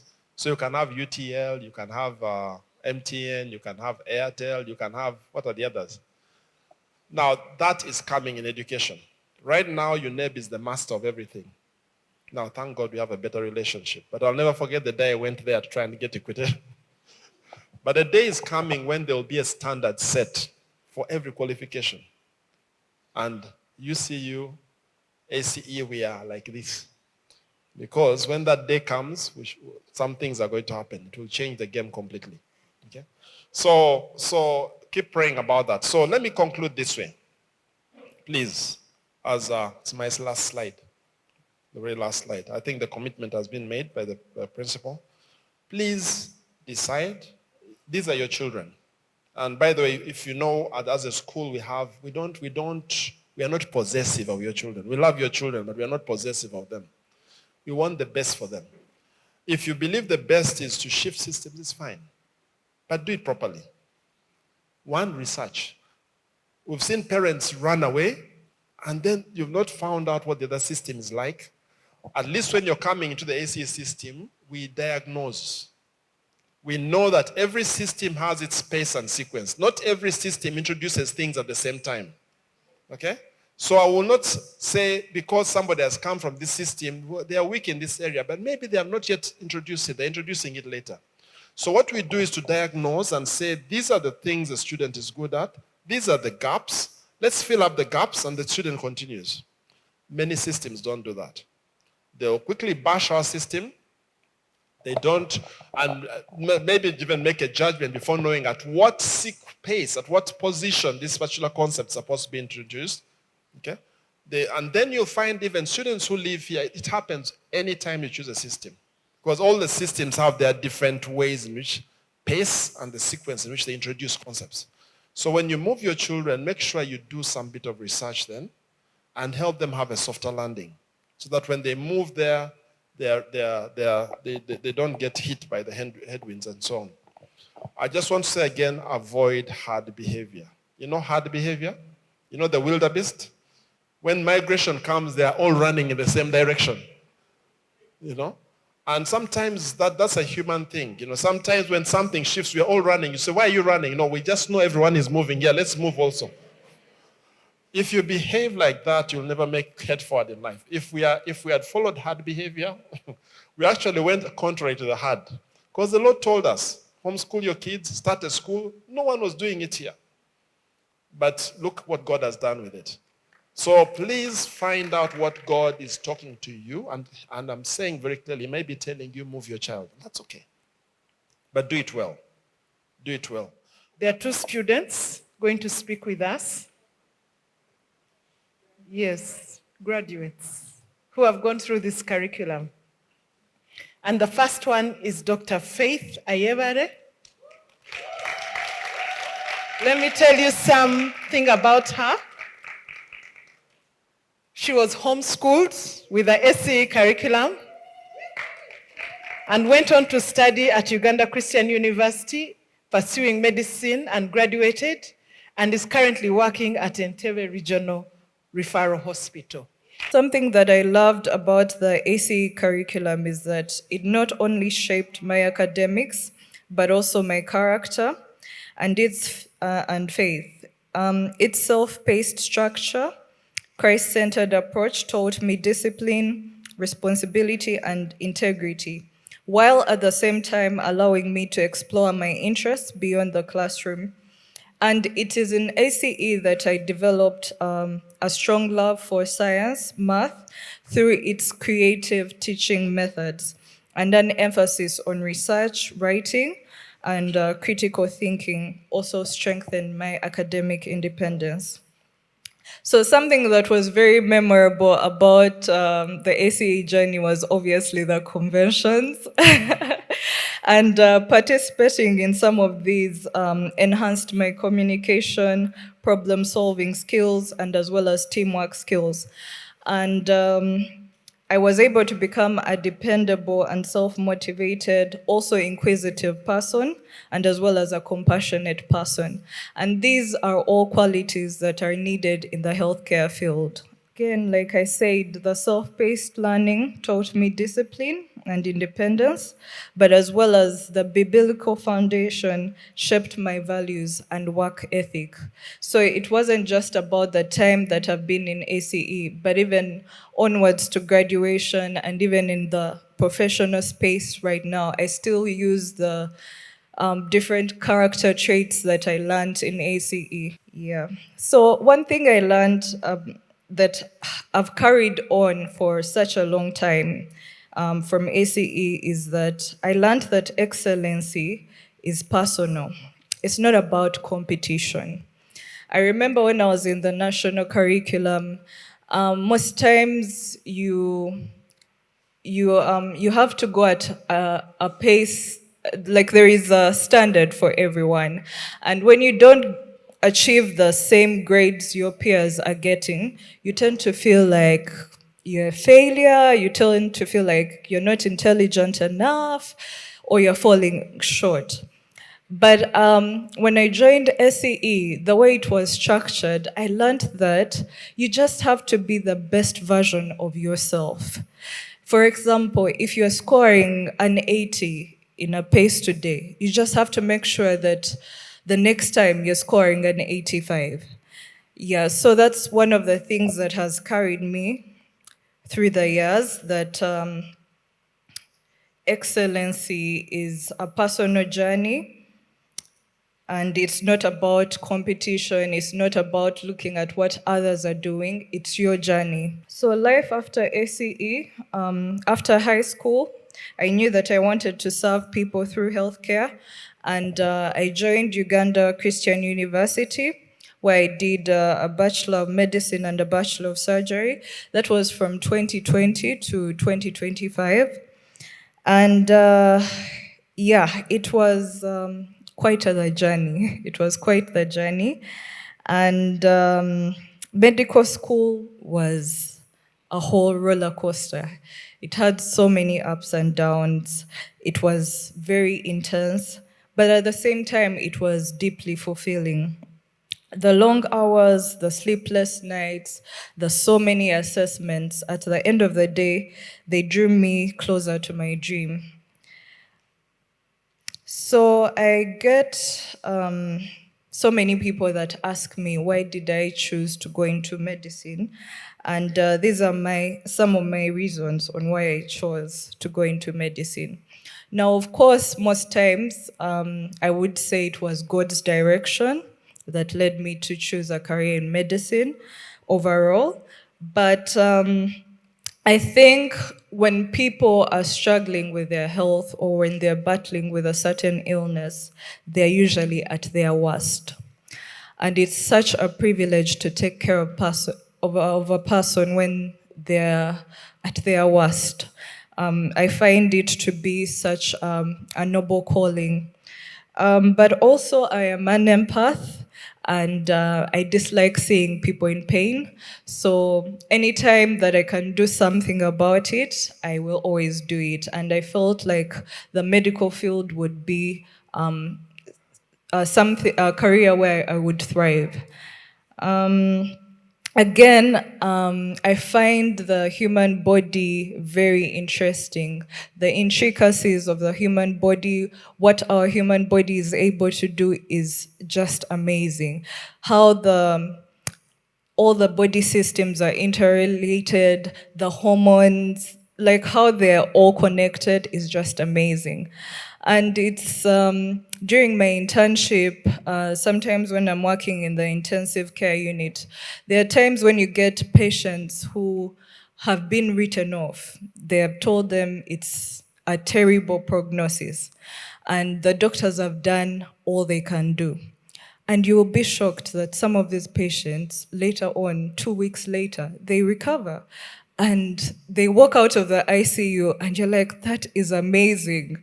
Because everything that you knew, everything that you applied, every knowledge that you applied to the patient did not work out, but somehow they pulled through. So I find that very intriguing and interesting. So again, I think this slide is meant for, the next slide, it's meant for the students who could be here and who feel like they would want to pursue medicine.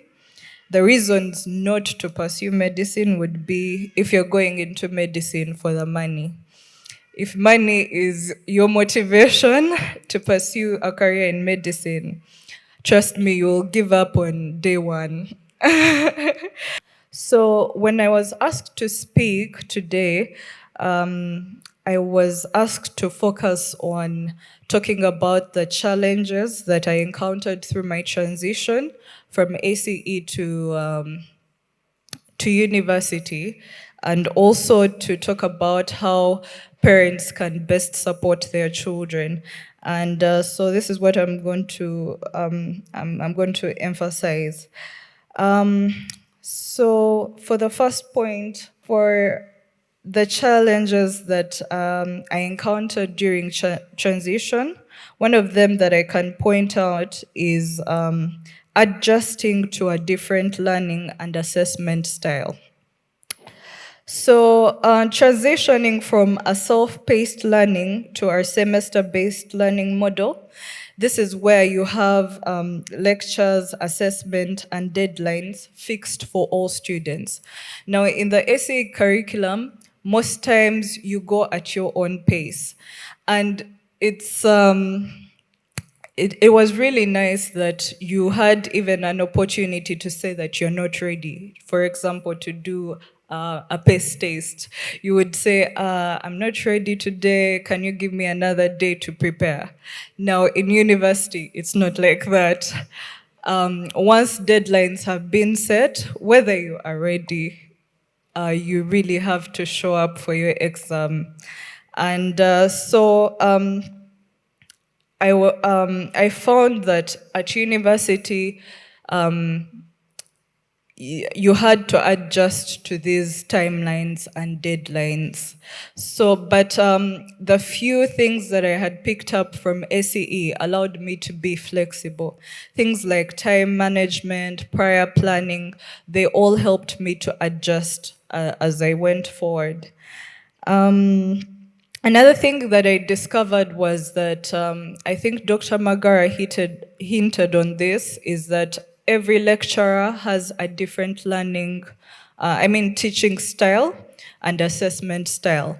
Not all lecturers will assess you the same way you were being assessed in ACE. So when students transition from ACE, they have to have that at the back of their mind that things are a bit different and you just have to be flexible and adjust to that. So for my next challenge that I think I encountered, adjusting to a diverse environment. In ACE, first of all, you have different people, however, they have the same values, the same belief systems. Everyone is kind, everyone is supportive, everyone wants to see you thrive. But when you go in the world out there, you discover that everyone has their own belief systems, their own work ethic, their own character. And it's at university where I was so shocked that people could act in a certain way. People could be malicious. People could be unkind. I mean, even simple things as greeting or being punctual. Like some people don't have that. And you get shocked and you're like, hey, where did you come from? But that is part of the world. We are all different, we are all unique, we all have our own belief systems.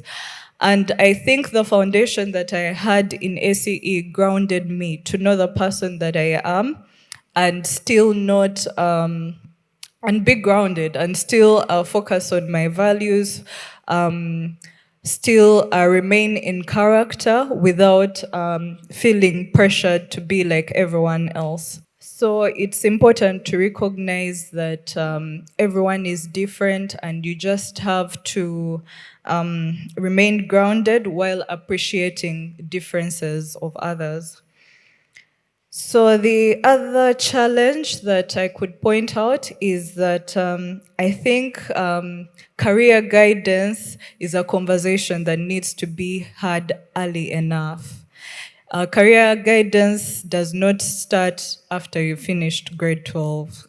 Yeah, so when I was joining university, I finished in 2019, and I had to take a few months to get my documents in order and also select the different universities that I went to. Now, before I went to university, I knew that I wanted to do medicine, and during grade 10, I think it was 10, 11, and 12, I had decided to choose a science bias. And the science bias at that time had chemistry, physics, and I think math. And it didn't have life sciences. Life sciences is the biology. So it didn't require you to do life sciences, but it required that you do chemistry, physics, and math as a must. So when I finished and I started looking for universities, some universities started turning me down because they were saying I don't have biology. And guys, that was heartbreaking. That was very heartbreaking because as painful as it was, I had to go back and do life sciences from grade 11 to grade 12 and then process my certificate. So for anyone who wants to pursue a career in medicine or go to medical school, the two subjects that you must have is biology and chemistry. You may not have the physics or math, but chemistry and biology is usually a must. So it's important to have those conversations so that you plan ahead of time and you prevent the delays that, happen. So in my next slides, I will talk about parental support and involvement. And I think for me, some of my observations are that parents are co-educators and not just supporters. In the ACE curriculum, learning extends beyond the learning center. And so the learning process even happens outside the school or the learning center. Most times in ACE, there is, apart from the emphasis on academics, there is an emphasis on the character traits, things like honesty, integrity, discipline. And these things can only be reinforced at home or when a parent is involved in a child's life or education. Another thing that I can point out is that self-paced learning still needs structure. One of the ACE's greatest strengths is that self-paced learning teaches independency, responsibility, ownership, and accountability. However, even if it is self-paced, structure needs to be there. Otherwise, the system becomes less effective and you don't have accountability. And I will expound more on that, is that parents should be intentional about establishing routines, schedules, dedicated learning spaces, and as well as healthy boundaries. I will give an example. When I joined ACE, my mom had to construct a learning center, like just outside the main house. She had to construct a learning center for us. But also, the home I grew up in is one of those Ugandan homes that have many extended family members coming from time to time. And during that time, many people didn't understand the concept of homeschooling. Like, they just couldn't get it in their mind that someone can just wake up and go to the learning center and focus on their work. So most times the relatives would live with, or cousins, sometimes would come into the learning center and they're, distracting you or asking you, where is the remote? Where is that? So my mom had to be very intentional and create boundaries and explain to the people that we were living with that, you know what, these children are studying, so you don't have to go into the learning center unless they are on their break time.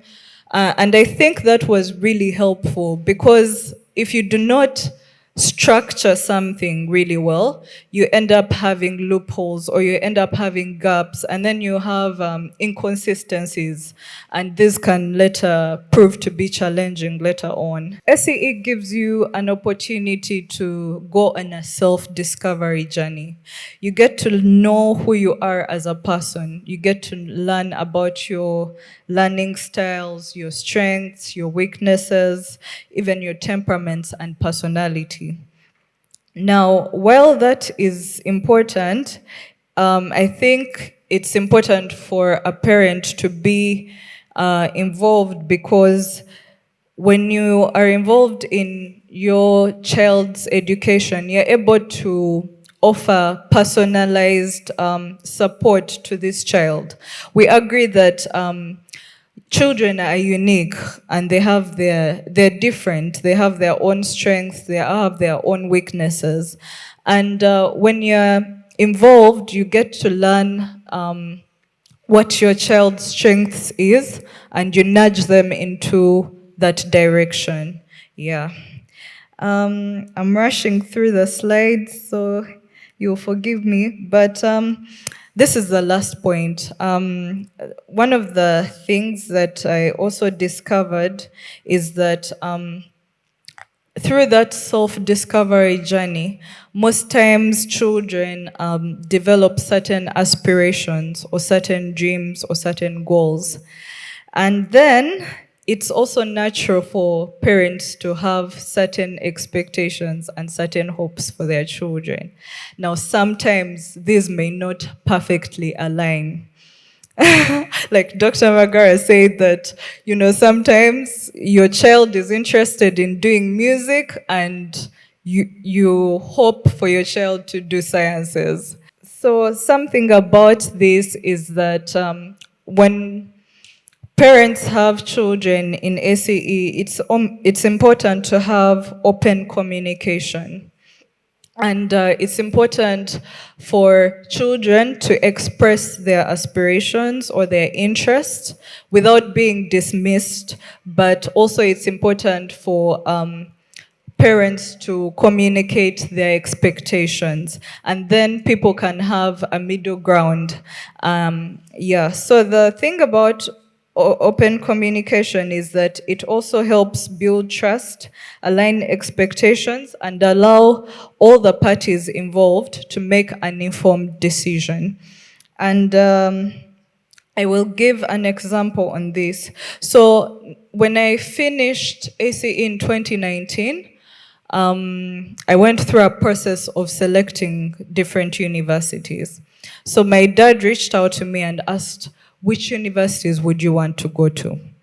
And I had a very long list of universities. And I remember, I think Stanford and Oxford were part of these universities. And yeah, so he had a conversation with me and he said, Faith, I believe that my sole responsibility is to make sure you have a decent education. And it's to make sure that you, once you start medical school, you're able to finish from the start to the end without needing extra support from the outside. And he was like, in as much as Stanford is a good option, it's not something I have planned financially. We can look at it for master's level or for PhD, but for undergraduate, it's not something I had planned, but we can work towards it. And I think having that conversation, it was such a vulnerable conversation, but I think it allowed all of us to express our expectations and to reach a middle ground, if I could say. In conclusion, I would say this. As someone who homeschooled using the ACE curriculum, I can confidently say that my parents' involvement made a tremendous difference. They did not simply ensure that I completed my paces, they made sure that they were present, they encouraged me, prayed with me, celebrated all my achievements, and helped me persevere through difficult moments. Looking back at these moments, now that I am a young doctor, I realize that many of the qualities that helped me succeed, such as discipline, responsibility, time management, perseverance, and a love for learning, were not only shaped by the curriculum, but by the intentional investment that my parents made in my education. This laid a foundation that has continued to benefit me even after graduation. So an encouragement that I would love to leave to the parents is that, parents, you do not have to know every answer in the PACE. You do not have to be an expert in every subject, but your greatest contribution is your presence, your encouragement, your prayers, your consistency, and your partnership with your child's educator will have a long-lasting impact. Years from now, your children may not remember every lesson they studied, but they will certainly remember that you were present, that you walked alongside them, you believed in them, and you invested in their future. Thank you for listening to me. And we have another one, another alumni. Gracious Atuwasise attended VICA from 2013 to 2018. You're welcome, Gracious. Completed and enrolled at Makerere University, pursued a BSc Mechanical Engineering, graduated and is currently working as a consultant at PricewaterhouseCoopers. Can we make welcome Gracious? It's always an honor to be back here and speak and be part of these engagements. So I'd like to thank the administration for seeing some value that you could invite us back to speak about our experiences. Like they mentioned, my name is Gracious Atuwasise. I was here 2013 to 2018. Before it still looked glamorous, but it looks a lot more glamorous now. By the time, since the time we left, I did mechanical engineering at the university for Makerere. Very interesting 4 years for me. I really wanted to do it and I loved doing it. Around that time, I also thought it important to learn a bit of finance. So I planned to switch into the world of finance after university. So I joined PricewaterhouseCoopers, which is mainly known as an audit firm, but they also do consulting and advisory. So I joined advisory, where I've been serving for the last, I make 3 years later this year in September. So that's where I've been. What else? I have also since done my ACCA, which I completed last year. I'm happy to mention as I matched the second best in the country, and I'm very grateful to God. Yeah, and I think, honestly, all of these, I would like to attribute them to going through this school. I wouldn't think I would have been among the people that stands out in all these spaces that I've been if I'd not come to ACE. Probably would have been another average student if I'd gone to public school. To be fair, I joined after my P7, so I have had experience in national school, and I don't think I would have had some of these exceptional experiences. So I'd just like to go back a bit to some of the presentations that have been made before me. And I think Principal mentioned it very well. Why are we here? And she had a very nice slide that talked about some of the things that piqued my eye and my attention. Christ-centered education, academic excellence, lifelong learner, integrity, and critical thinking. I think a lot of you that are in very many professional spaces, you'll agree that this is what actually truly matters where you are and what we do in life. So looking back at my university experience, and they asked me to talk about challenges, but I don't want to focus on challenges. And like Dr. Magara said, university challenges are not unique to an ACE student. They are generalized for everyone. Everyone that will go to university will have pretty much similar challenges. My very first test, it was a math test in engineering school, so engineering mathematics 1. I got an 18%. And I'd like to know, as an A student back here, so I was used to getting 100 through all my PES tests. So the first test comes, I get an 18%. But just to show you what the statistics look like, the best student in that test had 40%. The last student had 3%. So, so what I'm trying to point out here, the 18% was not isolated for an ACE student, right?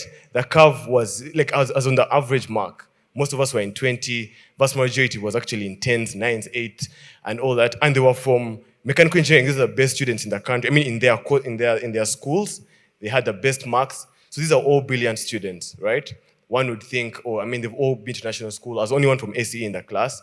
So I guess from what is said, ideally I should have been done with 3%, but I wasn't, yeah? So first of all, university is challenging for everyone. And part of that challenge is what I feel like university is for, right?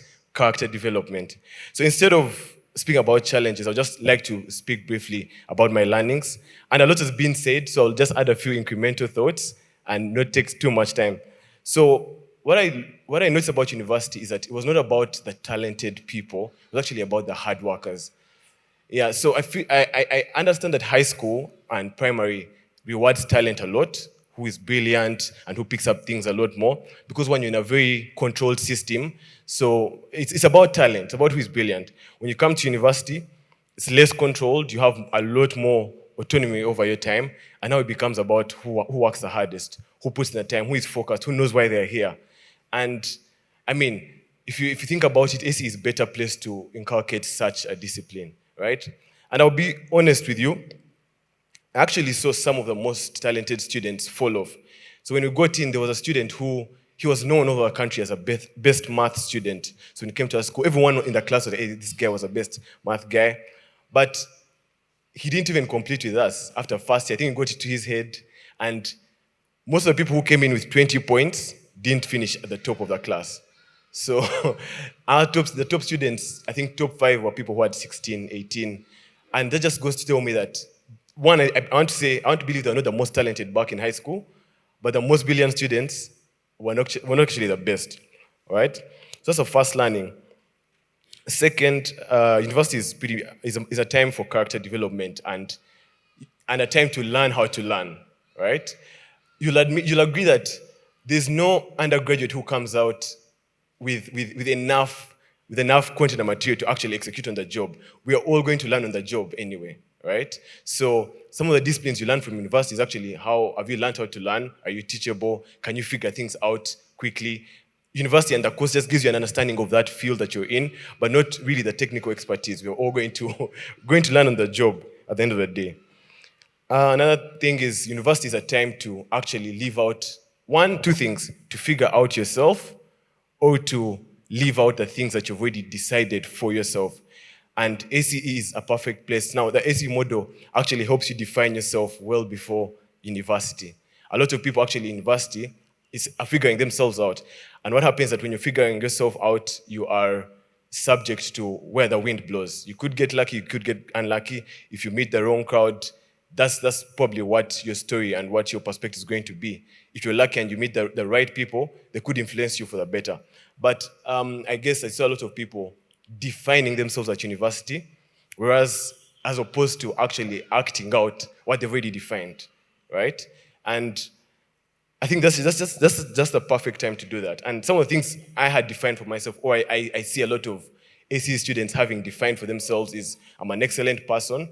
Back when I was in Redwood, we had a thing of we're world changers.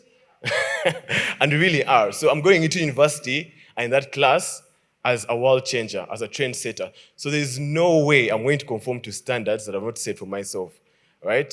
In my head, I'm like, it's my standard that stands, the standards that I've learned, and people should actually either learn from them or not, yeah? So I'm an excellent person, I'm a person of integrity. I want to firmly say I never cheated even once. And unfortunately, principal, you forgive me, but the university I went to, there was so much cheating, honestly. And I mean, you must all know. So I think having predefined that I'm not someone who cheats. And I think ACE actually tests that from the start. Look, you're scoring your own work from a young age. So for you to decide, I'm not going to not score this wrongly and have the teacher have the impression that this is correct and have it marked off. So building that, I'm used to scoring my own work, having not cheating in the test. So that is something I've already predefined going into university. And most of us that I'm a Christian, right? So those are three learnings that I want to say. Like I said, I'm moving away from challenges, but more to how I moved through my university life. And just to recap on those three things, it's about hard work.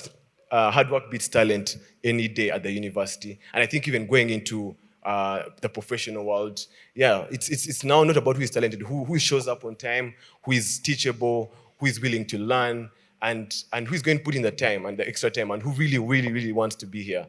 And actually, I think talented people fall to their demises because they get proud and feel like I don't need to do too much. Yeah? But before they know it, they are actually off the ship. So again, if this is what truly matters, going back to why we're here and what I saw about university, and it's less about the technical ability, because like I said, that can be taught, that can be learned, right? I mean, take any one of you, put you in an engineering setup, I can promise you in 6 months you'll pick up what you need to pick up, right? I can promise you.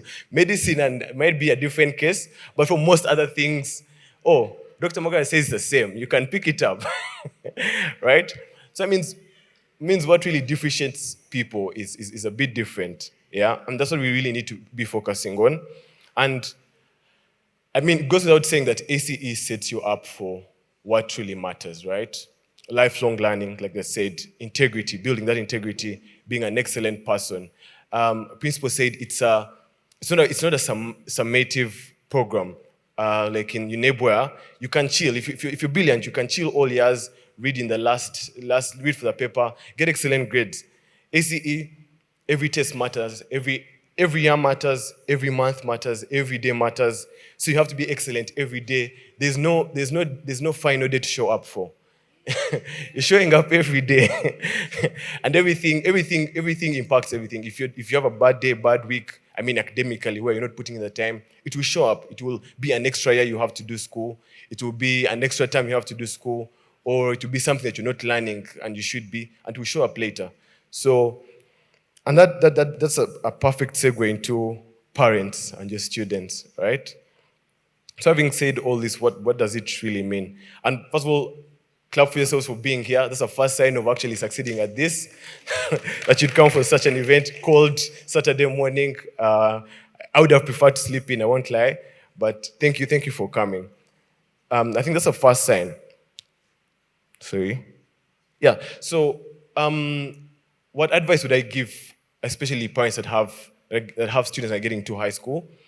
One of the most important things is attitude, right? Helping your children know why exactly they're here. And again, let's look at the relationship. I mean, there's a parent-child relationship, a very interesting one. But I think as your ACE students are getting to high school, it should be more stakeholder, partner type of relationship. Because one, they're the target. This program is for them. You are facilitating with the teachers. And at this point, they also need to be part, right? They need to be part of this process, and also they need to understand their stake is in it. It's their life, and exactly why are they here? So not just for the academic skills, but everything else. So the big picture. So attitude is very key. Then big picture thinking. Yeah, one of the beauties about ACE, at least for me, is that it allows me to look at the bigger picture early, right? I think when I was getting into high school, I mean, I came in high school, so I was already thinking about the bigger picture. And the big picture for ACE is threefold. So there is time frame, how soon or how long it will take to finish. There's the grades, you need to get good grades. But as you get good, you also need to learn. So those three things, it's pretty much a balancing act. You could argue that if you want to learn and take your time and grasp the concepts, maybe you might take longer. If you want to finish really quickly, you might not learn, and yet the learning is really important. So all those things, but there's a balance to achieve all of them, right? So again, big picture thinking is something that your students need to, your children need to be made aware of and have put into their system. But overall is ownership, and I think Principal hinted at it. Right? So how involved are your children in their overall plan? So I saw that the plans being set. So there's an overall plan, but are they able to break it down for themselves into, so it's a 5-year or 3-year plan, so into per year, into per term, into per month, and break down to the week, and break down to the day, yeah? In my time, I don't know how it is now, when my parents were coming for conferencing, I would write the plan for them. They're not going to make the plan for me. I'd write the plans, the places I want to do, this is what I want to do them, this is how it fits into my plan. And I think, I would admit that my dad would just come and give her the paper. This is what the man has said.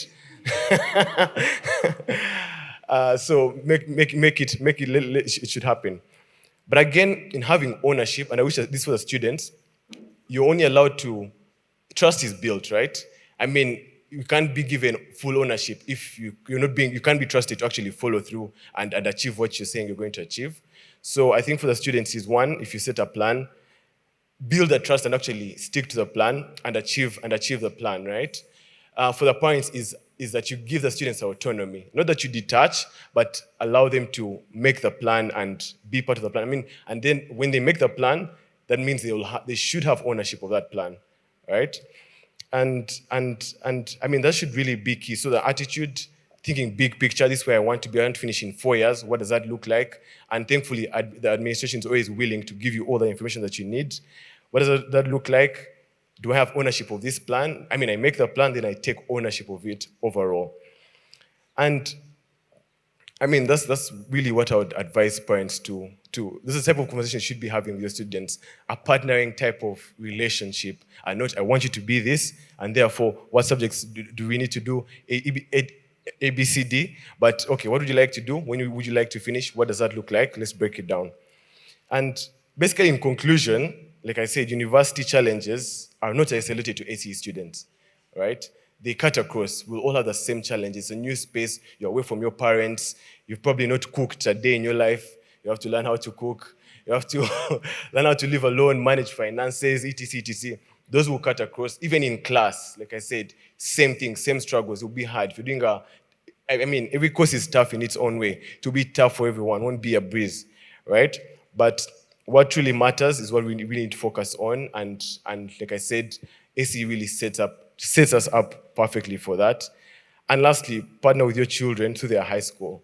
Yeah, let it be the partner relationship, again, with the teacher being the facilitator of this plan. And with that being said, I would like to wish you a very good afternoon and blessings in this journey with your children, and all the best. But we're going Thank to have you. a Q&A where you have an opportunity to ask questions. And because there's so many of us, we put up a QR code. We will also take questions from you, but we may amalgamate some so that we can answer as many questions as possible. But also we would like, if we give you an opportunity to ask a question, please just go straight to the question so that we can answer as many questions as possible. So coming right up, I invite these people to come up. Mrs. Joyce War, Regional Manager AEE, please come up. Miss Edna Banya, National Coordinator ICCE. You heard what ICCE does. Dr. James Magara, Dr. Lona Magara. We have some parents, if you want a parent to answer your question. Mrs. Doreen Rutazana Mushave, she has 4 children at VICA who have all started with the curriculum since preschool, and the eldest is currently in 12. So she's an SCE warrior. Yes, we have Mrs. Rhoda Julie Serugo. She's a parent at VICA. She has her 4 children study through the SCE curriculum. 3 have completed and at university. The eldest recently graduated from a degree in pharmacology. You already heard from her, but she's up there. So if you have a parent-like question, those are the parents we have. So we have some SCE alumni present. Lynette Ahumuza. Lynette, where are you? There you are. That's Lynette. She attended school at VIGA from 2023 to 24. She's pursuing a Doctor of Medicine at University of Debre in her first year. Lara Owor. Lara also attended VICA. She's an alumni, and she will tell us what she's doing. We saw Gracious 𝙐𝙙𝙙𝙧𝙨𝙪. Gracious, please take your seat. He's already been introduced to you. Dr. Faith, please take your seat. You're welcome. Mr. Moses Muhereza attended school at VICA from 2009 to 2019. Welcome, Moses. He completed and pursued a Bachelor of Engineering, Electro Engineering in India. He's currently working with Kent Inspector. So student question, that's Moses. Ryan Katumba. Ryan attended VICA from 2015 to 2022, completed the program, and is currently pursuing a Bachelor of Architecture at University of Nairobi, and he's in his 3rd year. Questions, hands up. Thank you. My name is Santanzo, and it's a great honor and pleasure to be here to hear of the debunking of some of the stories that have been around. Now, I have had access to some of those stories, and they've been quite disturbing. I have a student here, as you all know, and I am wondering, as I listened to you share, Dr. Magara and Dr. Lona, I've been wondering if the students themselves in Vine and in other SCE places have had the opportunity we've had this morning, because SCE, the spaces that our students are in, have been represented as inferior. And so if SCE is inferior, or if this space is inferior, my child is wondering, why would you want me to be here and not in Cambridge or IB? And so thank you so much for sharing. I received that with a lot of gratitude. Yeah, we need to talk to our students, because some of the hard behavior is coming from students. You mean hard, H-E-R-D, where one student moves and 10 students. One time we were under so much pressure, so the whole school wants to move. And there's these stories going on. So, and I even had parents coming to me saying my student wants to move. There's one parent I talked to, and I'm glad they made the right decision. But the pressure, you're right, comes from our kids as well. They talk among themselves and so on. So we need to address this at the school level. Thank you. Yes, Principal. May I also just say, just building on to what Dr. Magara has said, some of it comes from colleagues. Let's say we are 4 friends and 3 of them are moving and I'm not moving, but I need to find a way of convincing my mom or my dad that I need to move. And the best way to do that is to say that this system is not as good as where they are. Can I move to a better system? What I would recommend to parents is do your own research. Find out why the child would like to move, but also check the programs that they're moving to and see if that's what your philosophy of life aligns to. Because remember, like we said, it is not just the material, the curriculum, it's the whole environment. It's the whole environment that you're considering, the philosophy. So as a parent, make your own independent search and therefore decision. So a lot of that you're hearing may be coming from friends who want to move together. One, for example, may have moved for a very valid reason.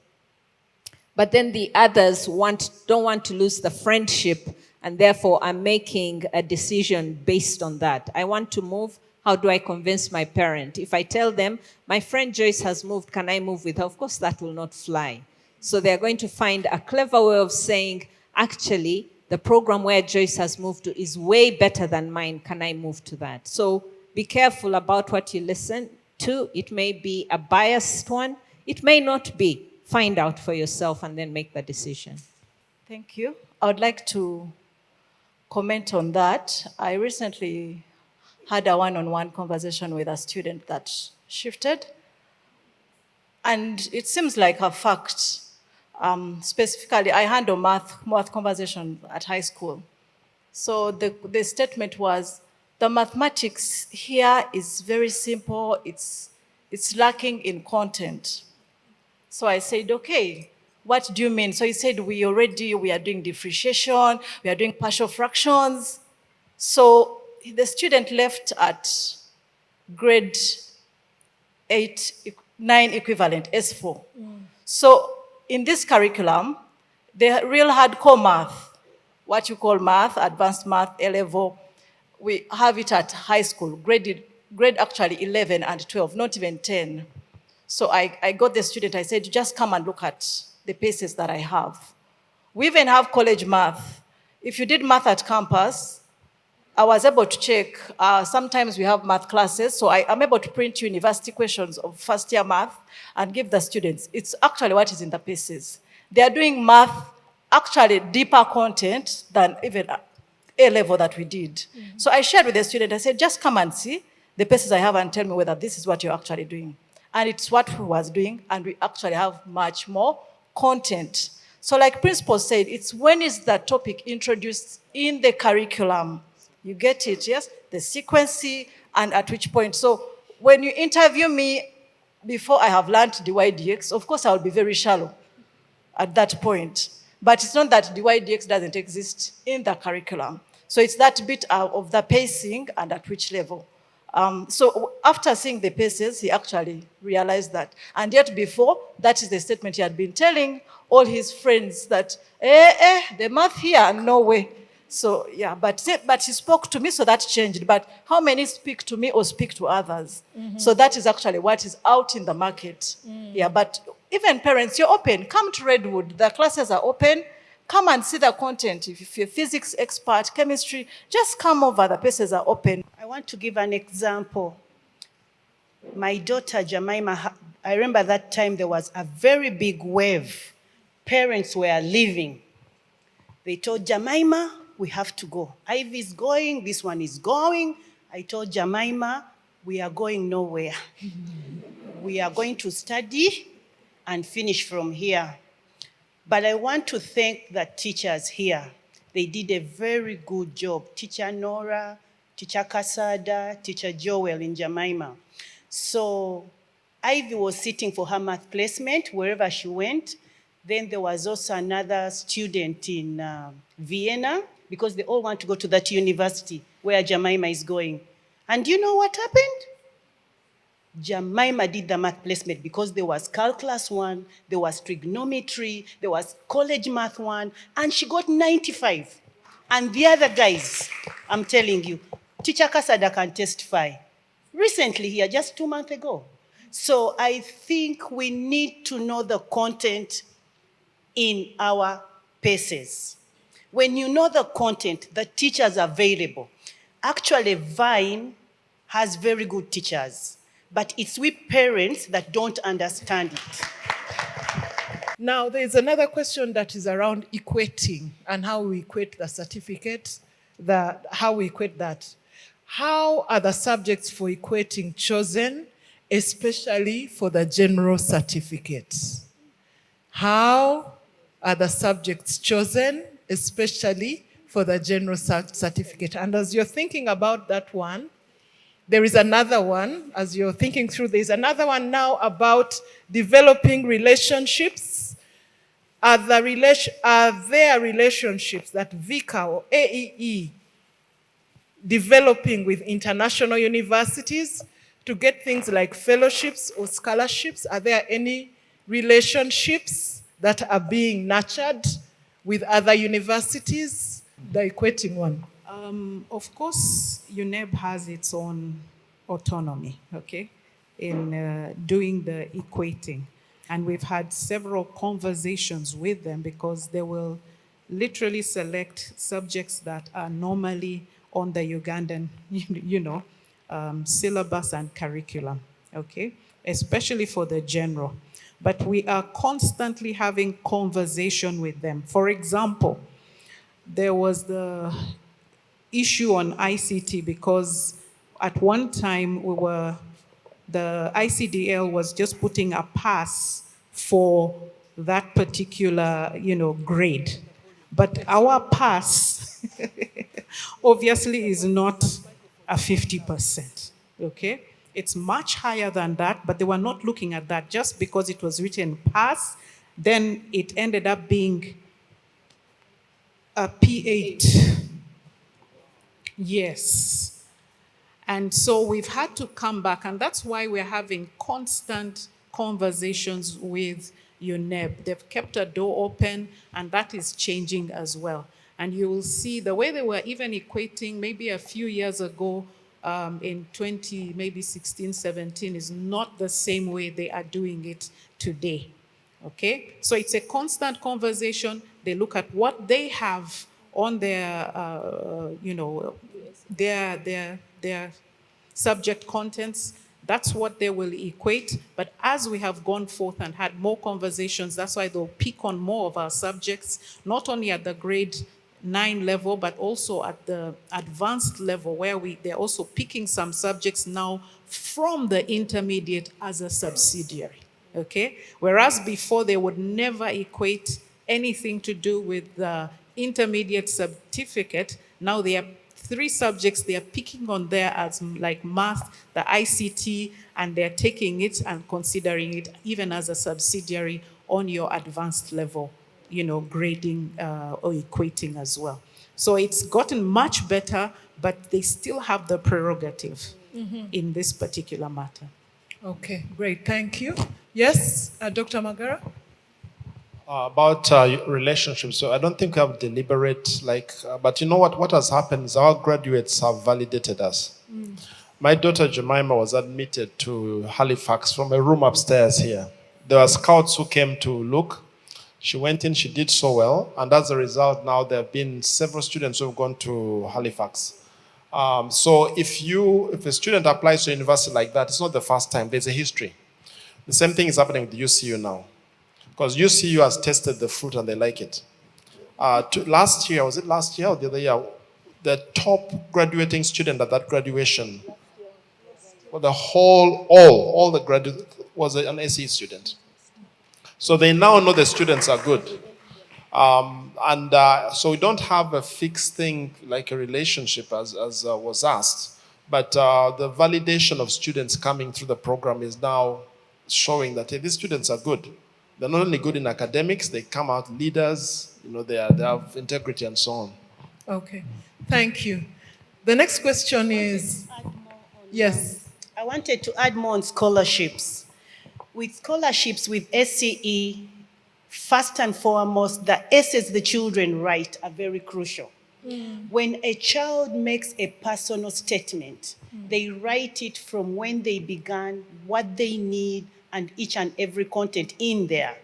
So when you do an early admission with that personal statement, with the general certificate, the universities, according to the university regulations, they read. And when they read them, a child is given a scholarship. But if a child cannot write a personal statement, that maybe I'm coming from Africa, I've been studying SCE, and they look at the grades, they cannot get that. So with scholarships, the child has got to be excellent, especially in the performance, in the essay writing, and each and everything, and they will give them the scholarships. You don't need to worry about that. Okay. Something that came to light in the way we admit students in the School of Medicine and School of Dentistry, right from the beginning, we decided that we would not just depend on grade. We interact with the students. They must qualify according to the benchmark set up by the National Curriculum for Higher Education, but then we interact with them. And one thing that is very outstanding is how our students communicate. They're outstanding. And that is another benefit of coming through the system, because through the different convention things that they do, they learn how to speak. I mean, you heard our students, our alumni did this afternoon. So that makes them stand out as well. I thought we shouldn't miss that point. Thank you. All right. This was a question for 𝙐𝙙𝙙𝙙𝙧𝙨. Say some more why you moved away from engineering to finance. And secondly, watching others who have studied internationally, do you feel that you are disadvantaged in any way by studying in Uganda? Thank you. That's actually a very nice question.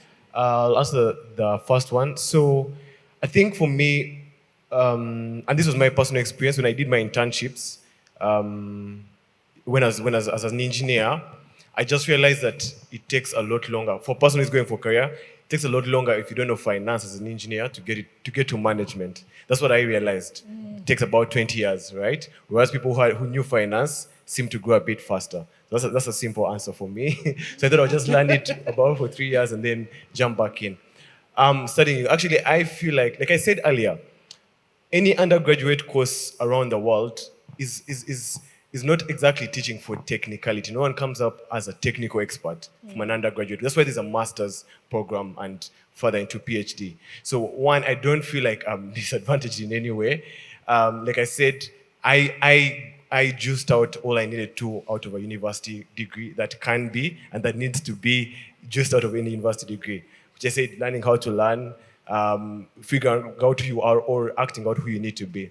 And again, I think from a Ugandan setup for me, it allowed me, one, to be among the best in my course, also get into a top organization, right?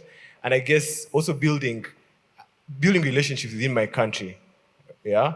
I felt like that was very important. And I remember when I was choosing to do mechanical engineering in the first place, I had a vision for being part of the transformation of Uganda as a whole. So I don't think it would make sense for me if I didn't first build those relationships here. So for me, it was, I think, the best place and best thing to do at that time. Yeah. Thank you. Okay, thank you. Yes, our alumni. Please, can you say again where you are at and what your experience is like? Good afternoon, parents. My name is Lynette Babazi. I am studying in Hungary, a doctor of medicine. And how has that been? Oh, it has been interesting. I want to start with saying that, getting into uni was a very, very interesting thing because, again, you know how you just finish and your only goal is to settle. Like, I'm done with school, that's it. That was my only motivation after grade 12. But then after that, when one person told me, uni, I was like, okay, now I need to start. When I wanted to start, I could not start because universities had closed applications and all those things. So it was challenging getting into uni, but I, by the grace of God, finally got in with the program that I wanted, did a lot of interviews, got rejected, dealt with the rejection. Yeah, so that was it, yeah. And also answering the question about maybe scholarships. I recently got awarded a fully funded scholarship. Yeah, for all my 12 semesters that are remaining. And the scholarships are everywhere. If you find a university that you want to go to, you could check the website or find out from the people if they can award the scholarships. Or the scholarship that I got was through the Ministry of Education. I just checked on their website and there was a scholarship they were giving to students studying in Hungary, and my university was under, so I just applied just in case. And yeah, I ended up being awarded. Yeah. You make it sound so easy, but I hear what you did. It was not And easy. yeah, it happened. Okay, great. Thank you. Let's move the microphone. My name is Moses Evan Muhereza. I did electrical engineering at the University of Chandigarh in India. I graduated 2024. I'd like to speak more on the process of getting into the university. I took a gap year. I graduated 2019. That's when I left VICA. And during that time, during my final years at Vine, we had a curriculum, co-curriculum, study with a company called 𝙤𝙙𝙙𝙙𝙬𝙧. So they would come, teach us programming, how to do some schematics and stuff. And so I found I have a passion for making a light bulb work. So that's how I got into electrical engineering. So I took a gap year off to make sure this is what I actually wanted to do. I mean, I'd done the math bias. I wanted to avoid English at whatever cost. I hated writing essays, but yeah, so I did a math bias, got happy with that. So I was like, but there was that, I wasn't 100% sure. So like, let me delve more into understanding what exactly electrical engineers do. So I spent about 6 months with 𝙤𝙤𝙙𝙬𝙧, and around the time I was ready to join university, there was the government-offered scholarships. And the universities were going to China, so I was like, okay, let me apply. Called us for interviews. I remember they asked me, what do you know about China? I was like, I know that they speak Chinese. You know, it's a big country. So they're like, these 4 panelists, they're all shaking their heads. I'm like, God, what's going on? And then they asked me, so what do you know? And I remember very clearly I said, I know God. I know about my God. And as funny as it sounds, but that was the only thing I knew. And they laughed. They laughed and they said, it's okay, you can go. So I went out with that piece. Of course, there was that fear of like, man, I've messed up. I should have studied more. But there was that piece of, I gave it my all. The next day, I got a call saying I got in the scholarship. So, indeed, only God could have done that. So we go into the process of looking for universities, and I remember 2 months into it, COVID hit. I was like, God, what's going on? So it leads me to a place of seeking God. I remember that during that time period was when I did my first Easter fast. 3 days, 3 nights dry, completely dry. Second day, I remember I was out of it. I couldn't even get out of bed. Third day, I was like, seeing stars. Like, you sit up on your bed. I remember they called me and I was like, first, wait, I need to breathe. But I remember at the end of that fast, and it's a scripture I've carried with me throughout, is Isaiah 30:21, paraphrasing.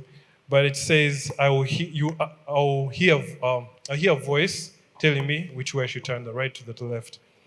The next day, my friends of our family, my parents, came by. They were neighbors. We had not seen each other in a long time. So like, oh yeah, we have kids. They are studying in India. Because of the COVID, they're doing online. So my parents were like, online? Okay.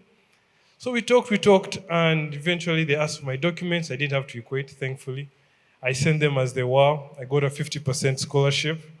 I was not a top A student, like gracious. But the Lord was still good. And yeah, so I began that journey. So, what was the question again? It's all good. It's all good. It's all good. But yeah, so... So have you finished now? Have you graduated? Oh yes, I graduated in 2024. And what are you doing now? I'm now an electrical technician with Kent Inspector. We're currently working on the ECO project. Okay, great. We need to know how he dealt with the many. Did you go to India? Did you physically go to India? Yes, eventually. And then how did you deal with the 31 million gods in India? Now, university was, as I said, there's that depression, and if you don't build that support system, it will really bring you down. I remember the first year was online, that was okay. Second year, third year is when the depression hit, and I reached a point where I was wondering, am I really going to finish this course? But I remember during that time, my cousin called me. She was going through her own challenges. And I don't know, there was that of, okay, there are guys actually looking up to me. I need to focus. And in that, I also reconnected with God. Because when you're in depression, you draw further away from the things that actually make you better. So that time, that's how I drew closer to God. And the 31 million gods.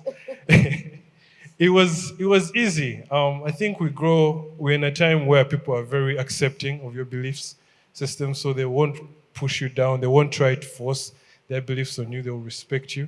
And I thank God I was surrounded by classmates who were actually just curious about my faith and not wanting to push their gods on me. All right. Next, move the microphone to the next person. Yes? Okay, you have one. Tell us. Speak to us. Good morning, everyone. Good morning. My name is Ryan Katumba, and I'm doing architecture at the University of Nairobi. And I'm in my third year, and I've come back for my summer break where I'm doing an internship at the university, at Dream Architects, who are the firm responsible for the construction of Vine International Academy. So I bless the Lord for that. I wanted to answer one of the questions. It was Please go ahead. in regard to whether ACE students are able to match up to the rest of the other students. And I think I'll answer it by giving my experience from the beginning up to where I am right now. So I think let me start at the admissions process, which was probably my biggest hurdle to jump over.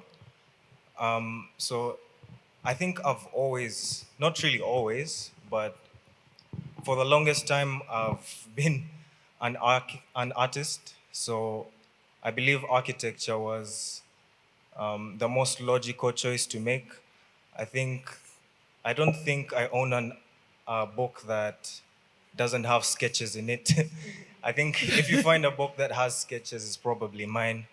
So I just knew that architecture was the one. So when I graduated, I knew for a fact that I would have architect in my name. So I finished, I took a gap year, and then I applied to Makerere University for architecture. And then it was to my disappointment that I found that they needed an art course for A-level, and I didn't have that. I had mathematics, physics, and chemistry. So they sent me back. They said, we probably can't give you that course. Look for another course. They offered me engineering. They offered me computer science, but that's not what I wanted to hear. I was looking for solutions to get into architecture, and they were not giving me any solutions. So I came back here. I asked, can you give me an art course, please? But at the time, they didn't have art for A-level. And that was probably the hardest time, because I had to think, do I actually have to change this path in my life that I had mentally prepared for? And yeah, I ended up taking yet another gap year. I remember I was talking to Madame Magara about it. We were trying to find solutions, and we found that University of Nairobi had different qualifications? Requirements. So my subjects were mathematics, physics, and chemistry, and that happened to be what they needed.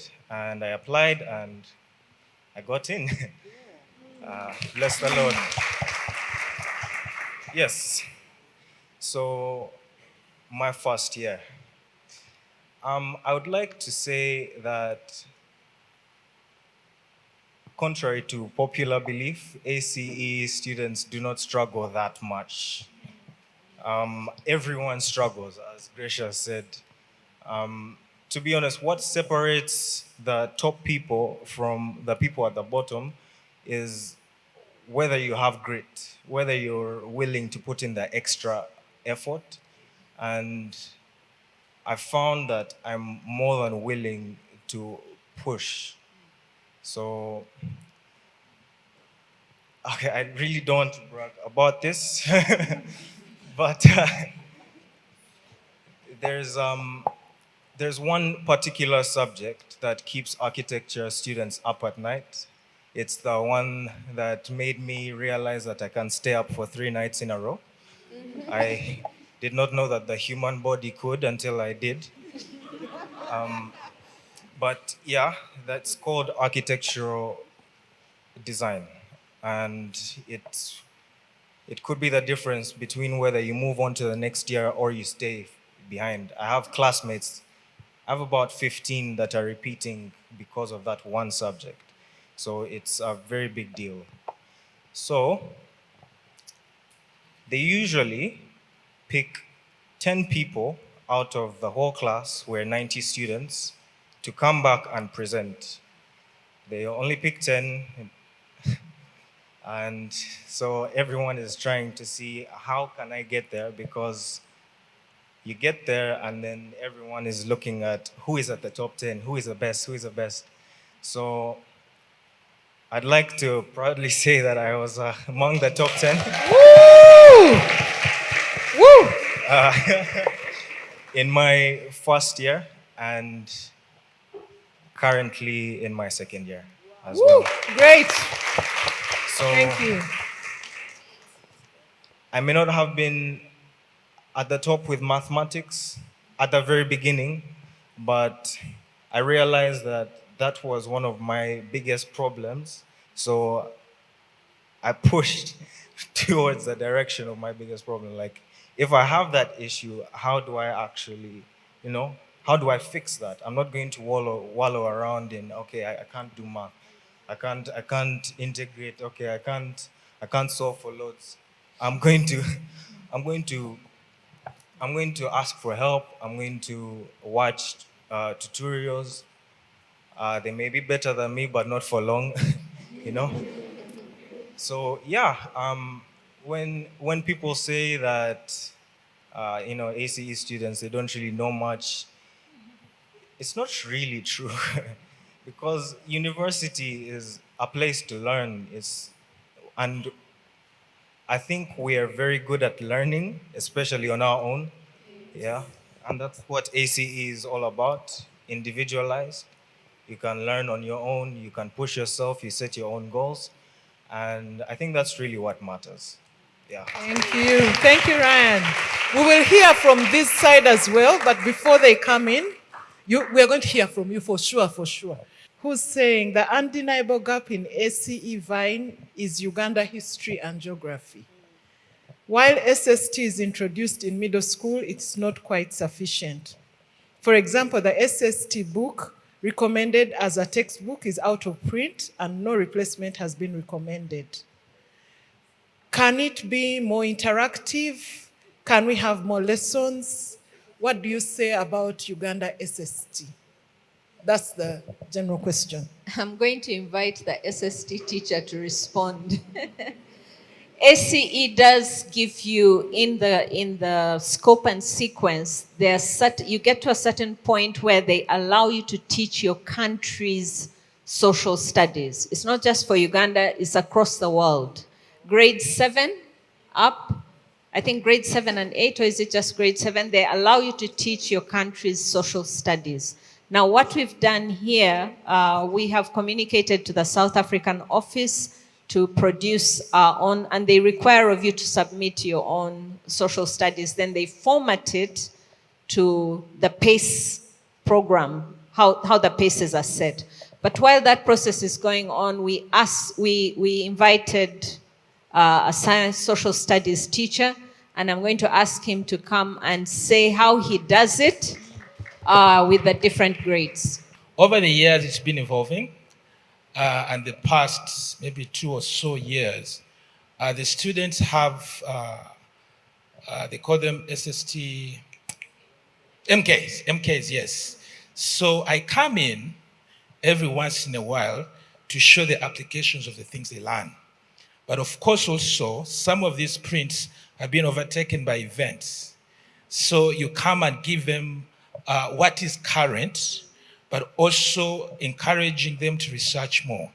So when they come, they've taken some time to learn certain pages in their MK. So we do have certain discussions.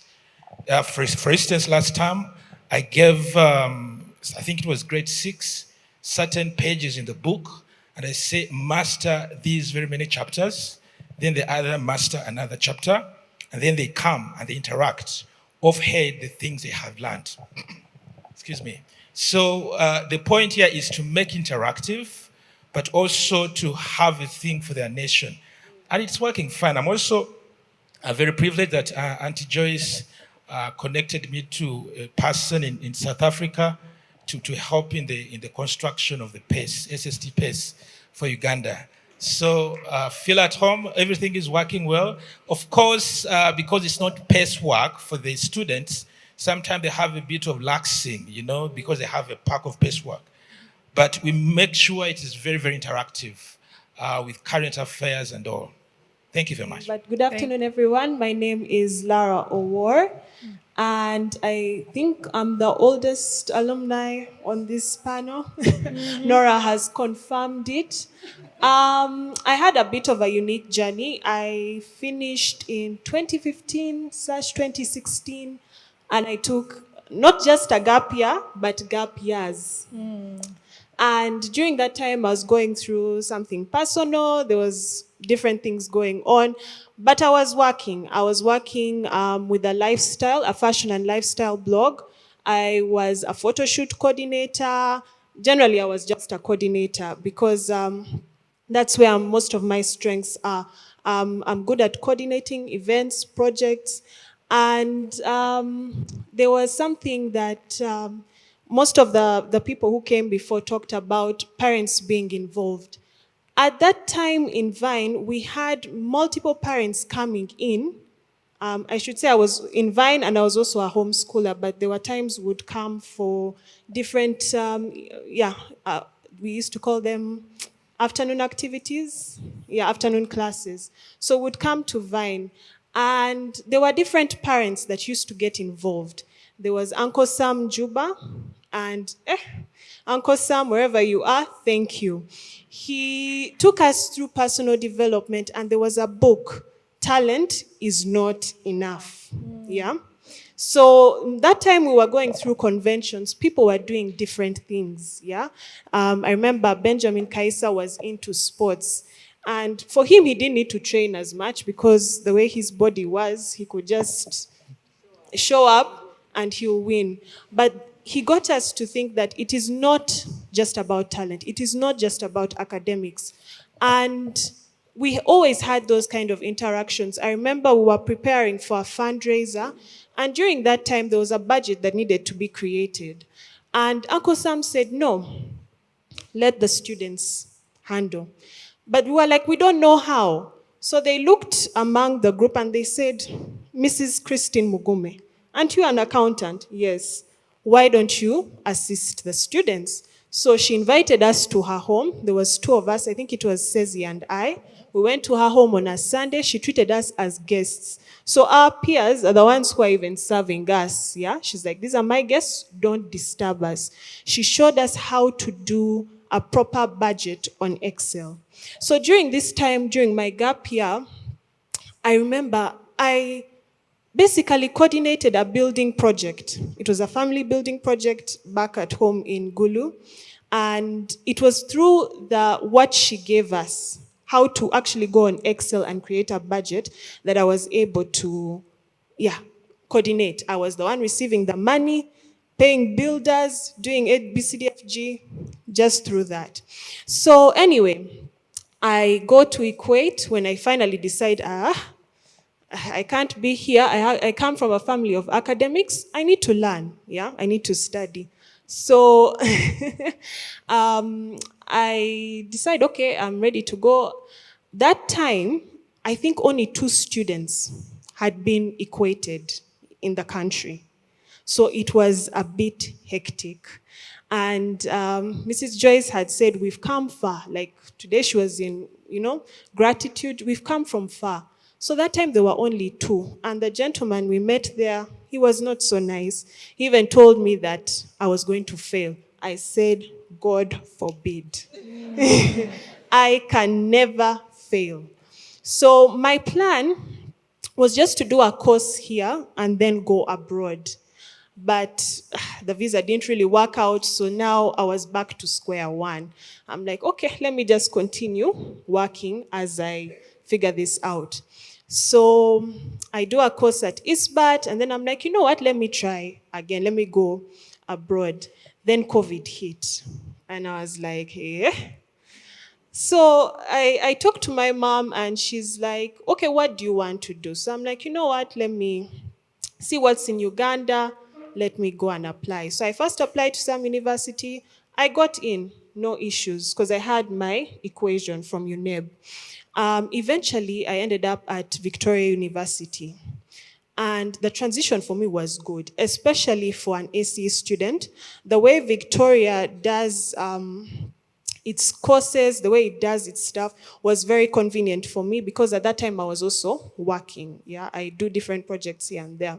So I was working. I needed something that would align with my schedule.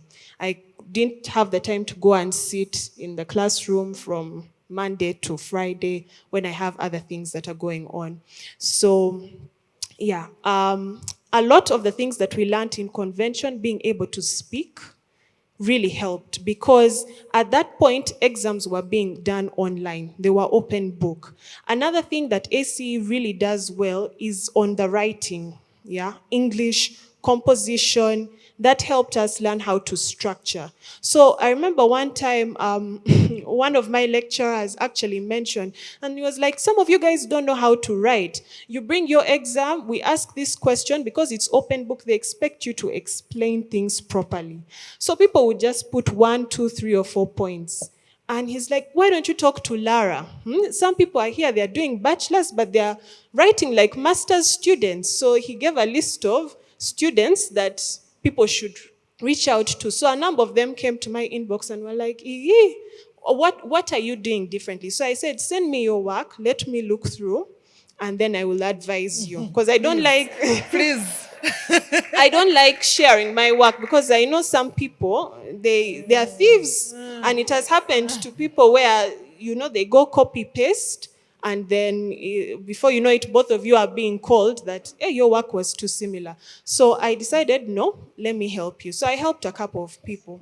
Also during that time, there were a few internships that were coming up.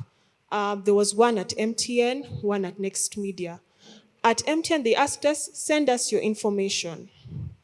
I remember meeting the HOD, Dr. Doreen, and she came and she told me, she was like, I was supposed to choose people from this faculty. I was in the Faculty of Humanities and Social Sciences.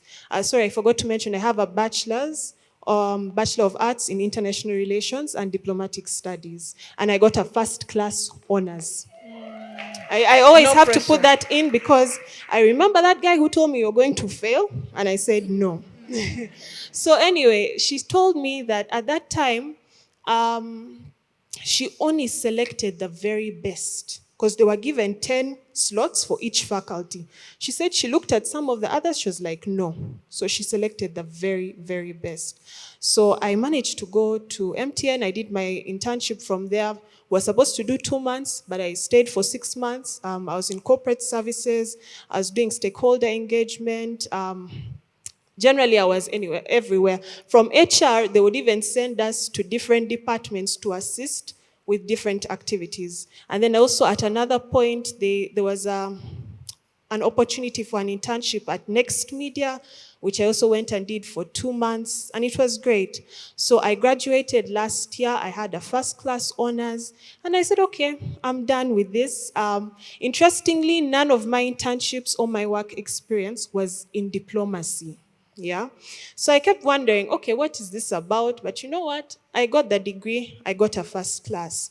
And this year, I'm here busy sitting, doing my own thing. I get a call that actually you are among the top students of last year's graduation ceremony, and you've been offered a fully funded master's. So I'm beginning my master's in project management, also at Victoria University, and it's been great. I remember even just being able to speak, being able to defend, because at that time you do your online exam, they would call you to defend, and you would see people getting scared, but because of the way we learned how to structure, yeah? We learned how to structure our arguments. If you're going to defend, learn how to structure, know how to capture the audience. So that is what actually helped me succeed. So like most of these guys have said, when they hear that people are saying ACE students are doing well, me personally, I don't know them. I don't know any. Doing well or doing badly? Or doing badly, yes. Doing well, I know them. I think I think Dr. Magara mentioned Jemima was a valedictorian. There are so many people that have been valedictorians that have come out of ACE. So me personally, I don't know people who are doing badly. The ones that we studied with, the ones that we started with, graduated 2015, 2016, 2017. At least those ones I know to a personal level. I feel like us, we are doing well. We are getting scholarships. So, amen, amen, amen. Thank you, Lara. I'm going to give her an opportunity to speak, and you can respond to any of the questions that you feel you wanted to add to. Like she said, my name is Edna Banya. Where I come in is with the certification. So I am like the UNEB component of this program. Okay, so the Uganda will give you the national curriculum. So you go to your public schools, and then UNEB will set exams, give them to you. When you pass, then they'll give you a certificate. That's not quite how it works on this side. On this side, ACE is an entire program, and it does its continuous assessment. But it needs an exit route, okay? So ICCE, which is in the UK, then says, these are the subjects that we will accept to put on our certificate that you can use as your exit route from the ACE program. Okay, they are very specifically selected subjects and courses that they will say this will then aid you in your next, in the next part of your journey, okay? So you do the courses, they will accept whatever it is you ask to do as long as it fits in within the different certificates, and then they give you the certificate. That's why they say prepare beforehand. If you come and ask them for physics, chemistry, and maths, they don't know what you want to do with that certificate. Okay, so this information must come from you after you've had a conversation with the student, with the supervisor, with the university where you want to go. Then you say, now I'm prepared. Give me maths, physics, chemistry, whatever. And as long as it fits in with the different subject selections for the different certificates, ICC will give it to you. Is that clear? So please do your homework, okay? Do your homework, because then we don't want situations where art is not available on the certificate and the student has finished and then they have to come back. That is not a good report for the program, but it's also detrimental to the student having to go back to do something, okay? One thing that I wanted to respond to very quickly is it's not really about the certificate, but it's about the ACE program. And I think that addresses Santa's pain point. We had a school that, we had a similar discussion with a different school, and one of the issues was, how come my preschooler can't write? okay? And they were really bitter. They said they go to Sunday school and they can write their name, and now they're coming and they're in ACE and now they can't write. And the response from the AE representative at the time was, I am glad they can't write, because that is not what ACE is looking for in preschool at that level. You're not training the students to write their names. You're training them on so many different things, okay? So milestones are very important. What are you looking for your child? What does the program give to your child? So if your child at 2 can write their name, thank you. That's not what we are looking for. We're looking for so many other things which add to the different steps that develop to eventually have people who are on the panel that we are speaking with today. Thank you. Thank you very, very much. The only co-curricular, let me repeat it, is on Thursday. It's for 45 minutes. That's where you do instruments. That's where you do French. That's where you do. So that is the only slot we have. Plus, remember, not all of us are very good at studying on our own. You must have interactive classes. And so those other subjects which are being called co-curricular, which are not co-curricular, are giving you the opportunity to work in cohorts, in groups. You need interactive skills. So we are not changing that, sorry. It is part of the learning process.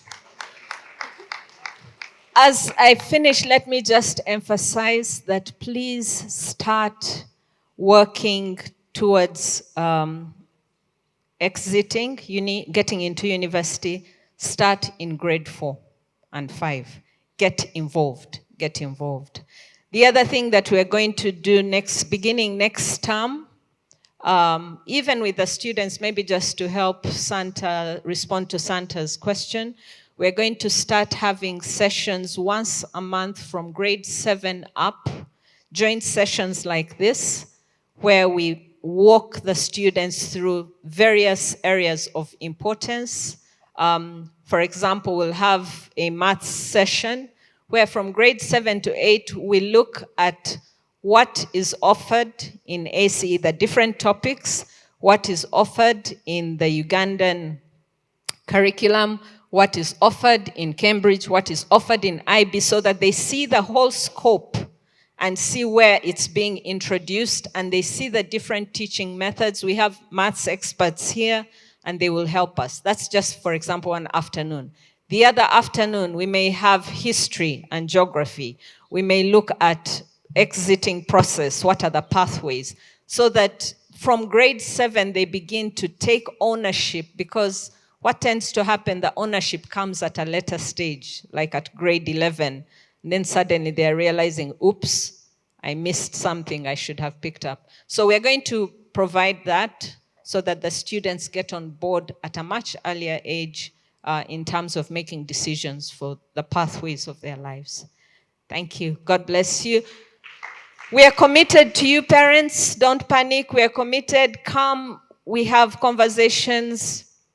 I have parents here in the audience, Dr. Roslyn, who came and said, Lona, I work with my children. I know what they study. I know when they study it. I know how they study it. I know who is working well, who isn't.